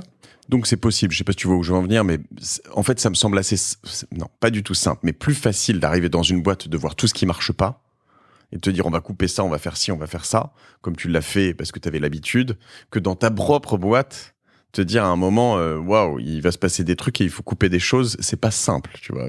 Quand on a recruté des gens pendant 20 ans, demander à certains volontaires de partir, même si c'est des volontaires, c'est pas agréable. C'est des gens qu'on connaît, qu'on a recrutés, avec lesquels on a passé du temps, avec lesquels on a vécu des aventures. C'est humainement plus difficile que quand on arrive dans une entreprise, mais ça l'est aussi. Mais encore une fois, c'est inévitable. Donc le sujet, c'est l'indemnisation des collaborateurs, mais dans un monde qui bouge, ne pas se transformer, c'est se mettre en danger. On va finir sur une note plus positive ou sympathique. Tu bosses avec ta fille maintenant, alors donc, pardon, j'allais dire Alice, mais non, c'est Lucie, sur votre hôtel, en fait, c'est ça? Donc vous avez ouvert un hôtel? Alors, je travaille avec mes filles. Ah, vous êtes associé aussi avec Alice? Il y a une de mes filles Alice, qui travaille sur la partie média. Je précise que je connais pas ton fils. Je l'ai vu une fois, je crois, mais j'ai croisé tes filles, mais pas ton fils. Donc, voilà. Donc ma fille aînée, Alice, travaille avec moi sur la partie média. D'accord. Donc elle a sa propre entreprise qui s'appelle Georgette Mag, qui est un site d'équitation. Ok. Et qu'on suit très près à l'Express, on l'aide, parce qu'on croit beaucoup à la presse à centre d'intérêt. Très spécial. Les magazines papier qui sont en train de disparaître, et on pense que l'image aura beaucoup d'importance sur ces activités-là. Donc l'équitation, où on est beaucoup sur le how-to, sur la pédagogie, sur la performance pour être meilleur, avec des conseils, des masterclass, etc. How-to, donc le comment. Et on veut décliner ensuite sur plein d'activités de centres d'intérêt. Et mon autre fille Lucie travaille avec moi sur la partie hôtellerie. Donc on a un premier hôtel qui marche très bien, un chalet hôtel à Courchevel, et puis j'espère d'autres hôtels bientôt, puisque on y travaille. On va les citer, hein, donc Lily and the Valley et à Courchevel. C'est Lily of the Valley aussi. Ah, Lily of the Valley aussi, d'accord. Mais c'est un métier nouveau pour moi. Au départ, c'était une opportunité dans un lieu que j'aime beaucoup, qui est la Croix-Valmer, le lieu de mes vacances depuis toujours. Il y avait un hôtel à vendre, je l'ai acheté, je pensais juste le repeindre, et puis finalement j'ai appelé Philippe Stark, et un peu comme BFM TV, on est parti dans une aventure pas tout à fait contrôlée, mais quand même un projet beaucoup plus important. Et aujourd'hui, Lily of the Valley est un vrai succès, donc c'est une vraie fierté pour nous. C'est facile. Je sais pas, en fait, j'ai eu Frédéric Bius récemment. En fait, j'ai l'impression que tous les entrepreneurs qui ont réussi s'achètent des hôtels et font ça. C'est vrai que beaucoup ont des hôtels, tous ne réussissent pas, mais parce que ce qu'il faut, c'est s'y impliquer beaucoup. Moi, j'ai pas acheté un hôtel et j'ai pas donné les clés à un directeur. Le concept, c'est pensé par moi. Je suis beaucoup investi, et c'est un peu comme la télé ou la radio. C'est-à-dire que moi, BFM, c'est la télé que j'avais envie de regarder, et là, c'est l'hôtel où j'avais envie d'aller. Donc, on peut pas le faire dans n'importe quel métier. Dans l'industrie, je pourrais pas dire ça. Mais là, l'expérience client, elle est fondamentale. Donc moi, c'est toujours ce que j'apporte. C'est ce que je dis aussi aux équipes de l'Express. Moi, je suis le premier lecteur. Donc là, je sais aussi ce que j'ai envie de lire et ce que les gens qui me ressemblent ont envie de lire. C'est du marketing de base, mais ça marche bien. 3 dernières questions. Avant ça, est-ce que tu auras un conseil pour faire grossir tous mes podcasts, mon groupe de médias, etc. Il y a quelque chose qui te vient en tête comme ça ou... Investir dans le contenu, avoir des programmes très forts, des exclusivités, des talents, c'est ça la clé dans notre métier. C'est d'abord la qualité du contenu. Il y a beaucoup d'acteurs, hein, c'est ça qui est difficile. C'est ce qu'on se disait tout à l'heure, mais dans le contenu, la priorité c'est le contenu. Et finalement, une de tes martingales à toi, c'est regarder de l'autre côté de l'Atlantique. Hein. Et que je fais un peu sur le podcast. À l'origine, moi, j'ai lancé un podcast parce que j'écoutais que des podcasts américains. Je me disais, mais tiens, il y en a pas en France, c'est bizarre, quoi. Donc, je me suis dit, je vais le faire. Je dois pouvoir être légitime, quoi. Mais il y a sur pas mal de moments, tu m'as dit, je regardais ce qui se passait là-bas, les magazines, la presse cosse. Je crois qu'il faut être assez humble et pas vouloir tout inventer. Et c'est vrai que moi, ça m'a assez réussi. Alors, je l'ai appris avec Jean-Paul Boutcroux, parce que lui était très marqué par les radios américaines. À Énergie, on travaillait avec des consultants américains qui venaient, et il pensait même que nous, on savait rien et qu'il fallait tout apprendre de là-bas. ça m'a assez convaincu. Moi, à Énergie, j'allais aux États-Unis tous les ans voir des radios. Et donc, quand j'ai repris RMC, j'ai vu plusieurs radios, etc. Un jour, je vais à New York, je vais voir WABC. Et en descendant, en revenant dans la rue, j'appelle Franck Lenoux, qui était le patron d'RMC. Je lui dis, Franck, ça y est, j'ai trouvé le modèle. La radio d'opinion. 100% opinion, ça nous démarque d'Europe 1, d'RTL, c'est très différent. D'interactivité, des opinions qui s'expriment sur l'actu et sur le sport. Et ça a été ce qui a accéléré. Et BFM, c'est vrai que j'ai le souvenir à New York, dans ma chambre d'hôtel, Gramercy Park Hotel, de faire l'horloge de CNN, parce qu'en France, j'arrivais pas à voir CNN États-Unis, et de regarder. Et je me rappelle encore des sujets. C'était Madame Bush qui avait une tumeur au mollet qu'on avait opéré. Donc voilà, chaque quart d'heure, il déclinait le sujet qui était le sujet numéro 1. Donc à un moment, c'était un professeur qui donnait son avis sur ce type de cancer. Ensuite, c'était un portrait de Madame Bush, quoi. Je me rappelle une approche très contre une analyse. Et donc, je suis revenu. On a fait la même horloge. Et voilà. En fait, ce qui est intéressant là-dessus, c'est que quand je regarde TikTok aujourd'hui et les gens qui fonctionnent sur TikTok, enfin, c'est toujours les mêmes dynamiques. C'est toujours décomposé. Comment ils marchent, pourquoi, qu'est-ce qu'ils font dans le contenu, etc. C'est vraiment une analyse avec un peu de recul. Comment est-ce que tu progresses ? En apprenant, avec l'expérience, avec les erreurs, qu'il faut pas recommencer, avec le temps, en demandant en s'entourant bien, en demandant des conseils. Mais prendre des conseils, c'est plutôt acquérir de l'expérience. Ce qu'il faut pas, c'est d'attendre des autres qui nous disent ce qu'on doit faire. Ça, c'est très bon. C'est très mauvais. Moi, quand j'ai des gens autour de moi qui me disent, bon, alors, on m'a dit qu'il fallait faire ceci, on m'a dit qu'il fallait faire cela. Je dis, non, si tu fais ça, tu vas échouer. Tu écoutes tous les avis et après, tu dois te forger d'opinion. Mais tu dois pas retenir le dernier conseil qu'on t'a donné. Où est-ce qu'on te suit ? On te contacte ? LinkedIn, tu as Oui, LinkedIn, bien sûr. Instagram, il y a un endroit de préférence si on veut te proposer des opportunités, te rencontrer, je sais pas. Bon, il y a des non. LinkedIn. Sur LinkedIn, c'est très bien, oui, bien sûr. Ok. Tu aurais un livre à me recommander ? Alors cette année, j'ai beaucoup lu. Il y a des années où on lit moins parce qu'avec l'ordinateur sur les genoux, y compris dans le lit, moi je lisais un peu moins. Et cette année, je sais pas pourquoi, j'ai beaucoup lu et je me suis fait énormément de biographies. Donc c'est très intéressant parce que lire la biographie de Jeff Bezos, que je recommande, que j'ai pas lu. Tu vois, je vais on apprend quand même énormément de choses. Donc le titre, je vais le retrouver. Je vais te le trouver sinon en parallèle. Hop. Bon, si on est tous les deux aussi monotaches, biographie Amazon, je vais chercher peut-être. Je mettrai le lien de toute façon, quoi qu'il arrive dans le. Voilà. Amazon Unbound. La boutique à tout vendre. Ouais. D'accord. C'est incroyable de voir le management de Jeff Bezos. Bon, pareil avec Bill Gates. J'ai aussi lu la biographie de Bill Gates, alors je sais plus laquelle, cette année. J'ai fait Vincent Bolloré, j'ai fait Xavier Niel, j'ai fait Bernard Arnault. Et eux, tu les connais en plus, tous ces gens. Oui, bien sûr. Je me mets aussi au livre podcast, audio. Je recommande Le temps des tempêtes, le bouquin de Nicolas Sarkozy où raconte. Je l'ai lu récemment, il est extra. Oui, mais il faut l'écouter parce que c'est sa voix. Ah, c'est ça. C'est lui qui a lu, et ça c'est extraordinaire. C'est extraordinaire. Édouard Philippe aussi qui raconte Matignon dans sa voix, c'est formidable aussi. Donc voilà, cette année, Sarkozy va faire un deuxième, je crois. Il y a la suite, bien. Oui, bien sûr. Ouais. Donc j'étais très très biographie cette année. C'est marrant d'un entrepreneur de ta stature de se dire en fait on continue à regarder. Ah oui, mais bon, Jeff Bezos, si je me compare, j'ai quand même beaucoup de choses à apprendre de Jeff Bezos. J'ai pas abordé, on le fera une autre fois parce que t'es pressé, mais justement ta vision du digital, parce que j'ai trouvé que t'as toujours été très en retrait, enfin beaucoup, pardon, pas toujours, mais pendant longtemps, t'avais un focus ailleurs et c'est ce qui t'a réussi. Je trouve que c'est assez remarquable. Sur le digital, moi je me rappelle que BFM est né en 2005. Donc c'était quelques années après l'éclatement de la bulle, le digital repartait à nouveau, mais c'était pas notre priorité. Notre priorité c'était la chaîne.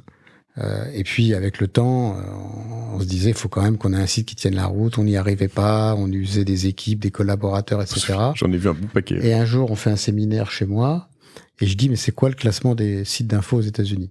Donc on regarde, et sur les 5 premiers sites d'infos, il y avait les 3 chaînes d'infos en continu. Donc le site de CNN, le site de Fox News et le site de devant les MSNBC. Quotidiens et tout. Ouais, ce qui peut être le cas en France. Avec le New York Times et je ne sais pas quel a été le 5e. Donc il y avait 3 sur 5 qui étaient les chaînes d'infos. Donc j'ai dit bon bah c'est clair, il faut qu'on soit dans les 3 premiers en France. Ça veut dire que l'image est un plus, la notoriété, la puissance. Et puis j'ai dit bon bah sur l'ordinateur on est un peu en retard, donnons la priorité au mobile. Et aujourd'hui, le site de BFM est 2e ou 3e, premier sur le mobile. Et je discutais avec Arthur Dreyfus, mon successeur brillant chez Next Radio TV, chez Altis Media. Il m'a dit que le digital, le chiffre d'affaires explosé. Et aujourd'hui, c'est très important pour BFM. D'abord parce que beaucoup de gens regardent sur leur mobile. L'audience est mesurée maintenant sur le mobile. Donc BFM est devenu vraiment une entreprise digitale aussi. Brillant, en effet. On m'a beaucoup dit bien d'Arthur Dreyfus, que j'ai jamais rencontré, mais en effet. Si tu avais l'occasion de murmurer à l'oreille d'Alain Veil pour le jour de ses 18 ans, qu'est-ce que tu lui dirais? De réaliser ses rêves. Moi, j'ai eu beaucoup de chance. C'est que j'ai voulu être journaliste à Europe 1 à 14 ans et finalement, j'ai jamais vraiment quitté cet univers et finalement, j'ai bénéficié, je crois, de ce qu'on appelle la théorie des 10 000 heures. C'est mon fils qui m'a initié à ça. Il y a un bouquin qui s'appelle comme ça, qui a été écrit par un journaliste du New York Times, qui a conceptualisé l'idée que quand on démarre très très tôt une expérience, quand on a une spécialité très très tôt, c'est une chance. Donc c'est vrai pour un virtuose pianiste, c'est vrai pour un jeune cuisinier qui a appris avec sa grand-mère et qui devient un grand chef. Et moi, j'ai eu la chance d'être passionné par ce métier très très tôt, donc même en tant qu'auditeur d'Europe 1 ou d'RTL, quand j'avais 15 ans, 16 ans, 18 ans, j'avais déjà une oreille critique. Une analyse. Et donc quand je suis arrivé dans la vie professionnelle, à 24 ans, par rapport à quelqu'un qui arrivait d'une école de commerce dans la même entreprise, mais qui découvrait les médias, moi j'avais une avance considérable. Donc ma chance, ça a été de faire le métier dont je rêvais. Et moi je dis souvent aux jeunes autour de moi, je leur dis mais le travail, c'est pas une contrainte, donc faites aller à travailler pour la personne qui vous fait rêver, parce que ça peut être un chef d'entreprise, ou le secteur, si vous êtes passionné par la Formule 1, mais allez travailler dans la Formule 1, appelez Michelin, appelez Mercedes, et vous y arriverez, parce que moi je vois que autour de moi, les gens qui réussissent le mieux, les passionnés, que ce soit des journalistes, soit des artistes, soit des chefs d'entreprise, ce sont des gens qui finalement sont partis de rien, qui ont rarement été pistonnés, parce qu'on pense souvent que c'est grâce au réseau qu'on arrive à faire des choses. Non, c'est la passion qui est le moteur le plus important.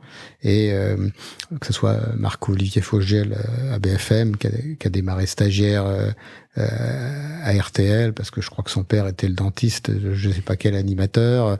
Ouais, j'ai plein d'exemples. Hervé Bérou, qui était le patron de BFM aussi, qui est le patron de l'information chez Altis Media, qui était aussi un enfant de la radio. Franck Lano aussi, quand il avait 15 ans, il était dans les couloirs d'Europe 1. Donc c'est la passion qui doit nous mener. Et je précise une chose, que c'est pas un temps révolu. Je le disais tout à l'heure en parlant de TikTok, mais aujourd'hui, tu peux voir des tas de gens, on vient dans une vague de ce qu'on appelle la creators economy, l'économie des créateurs, que en fait, ce qu'il faut juste, c'est pas être spectateur. C'est-à-dire que si tu es juste un spectateur à l'époque de la télé ou un auditeur passif, que tu n'analyses pas, comme tu le dis là, comme tu parlais de ces choses dont tu te souviens de CNN ou de Laura Bush, hein, c'est ça, et bien, en fait, tu es spectateur, quoi. Tu t'abrutis un peu le cerveau, j'en sais rien. En tout cas, t'es pas, voilà. Il faut être acteur dans tout ça, il faut comprendre, il faut analyser. Il faut être autonome. Et il faut tester, il faut créer, enfin, il faut se lancer aussi. Il faut être autonome, c'est-à-dire qu'il faut être capable d'avoir des convictions propres et pas celles qui sont dictées par les autres. J'avais commencé à le dire tout à l'heure, j'ai eu la chance de travailler avec Jean-Paul Boutcrou, j'ai été 15 ans au bord de Free, j'ai vu Xavier Niel, j'ai vécu le lancement de la 4e licence. Je me rappelle un jour au conseil, je lui dis mais Xavier, combien d'abonnés au bout d'un an. Et, je sais pas, il me dit 4 millions. Donc ça me paraissait fou. Et on a dû faire un peu plus au bout d'un an. Patrick Drahi est extrêmement impressionnant parce que il va à contre-tendance et c'est des gens, et ça c'est les meilleurs, qui ont des convictions à l'encontre des idées reçues. Mais même si on n'est pas un Patrick Drahi, même si on n'est pas un Xavier Niel, il faut être capable pour, je dirais, faire de sa vie un rêve, d'aller au bout de ses envies et d'avoir des convictions propres et pas simplement de prendre conseil auprès des autres et d'appliquer les conseils parce que ça peut pas marcher. Et comme je le dis souvent, une bonne idée, c'est une idée à laquelle personne ne croit. Sinon, tout le monde réussirait. Bon, la difficulté, c'est de faire le tri entre la bonne et la mauvaise, parce que une mauvaise idée, personne n'y croit non plus. On a tous en tête ce cousin qui te balance une idée vraiment à la con et où tu dis non, ça ne marchera jamais. Voilà, donc quand j'ai une idée et puis qu'autour de moi, il y a plein de scepticisme, pour moi, c'est déjà le préalable au succès, c'est que personne n'y croit. Ouais. Mais bon, si c'est une mauvaise idée, personne n'y croit non plus. Bon, on va finir sur cette réflexion, cher Alain. Merci. Merci beaucoup pour ce temps. C'était vraiment très cool, plein d'apprentissage. J'en attendais pas moins. J'avais un peu peur de faire cet épisode. Je savais pas si on réussirait à créer cette connexion que je crois qu'on en a réussi à créer et avoir vraiment beaucoup d'infos et c'est pas toujours facile parce qu'on te voit pas aussi souvent dans les médias. Donc tu vois, tu parlais d'exclusivité. Je peux pas dire que j'ai une exclusivité, mais en tout cas, je te remercie d'avoir fait ça avec moi. Même si j'ai insisté et tout ça, je regrette pas d'avoir fait cet épisode et de m'avoir livré autant de choses parce que c'est très inspirant et ça me donne beaucoup d'idées et d'envie pour la suite. Donc, bien, merci beaucoup. Merci à toi, merci à vous tous. On embrasse tes enfants au passage et puis voilà. Abonnez-vous. Partagez cet épisode si vous avez rêvé d'aller dans les médias, si vous rêvez. Et écoutez La Loupe, le podcast de l'Express, tous les jours. Très bien. Tous les jours. Quotidien, et qui est plutôt axé sur les sujets de transformation, pas tous les jours, mais souvent, puisque nous, c'est notre spécificité, c'est d'être bon sur les sujets tech, climat, science, et donc La Loupe, c'est le podcast de l'Express, qui est sur toutes les plateformes. Lancé par Arthur, je me trompe? Non, oui. Non, je me trompe peut-être alors. Qui est-ce qui a lancé ça dans tes équipes? C'est Xavier. Xavier, ok. Bon, très bien. Xavier Yvon. Bon, Xavier Yvon. Bah, bravo. Merci, écoutez La Loupe. Et puis, oubliez pas de partager Génération Do It Yourself. À très bientôt, à la semaine prochaine. Et merci pour tous vos messages. Ciao, ciao.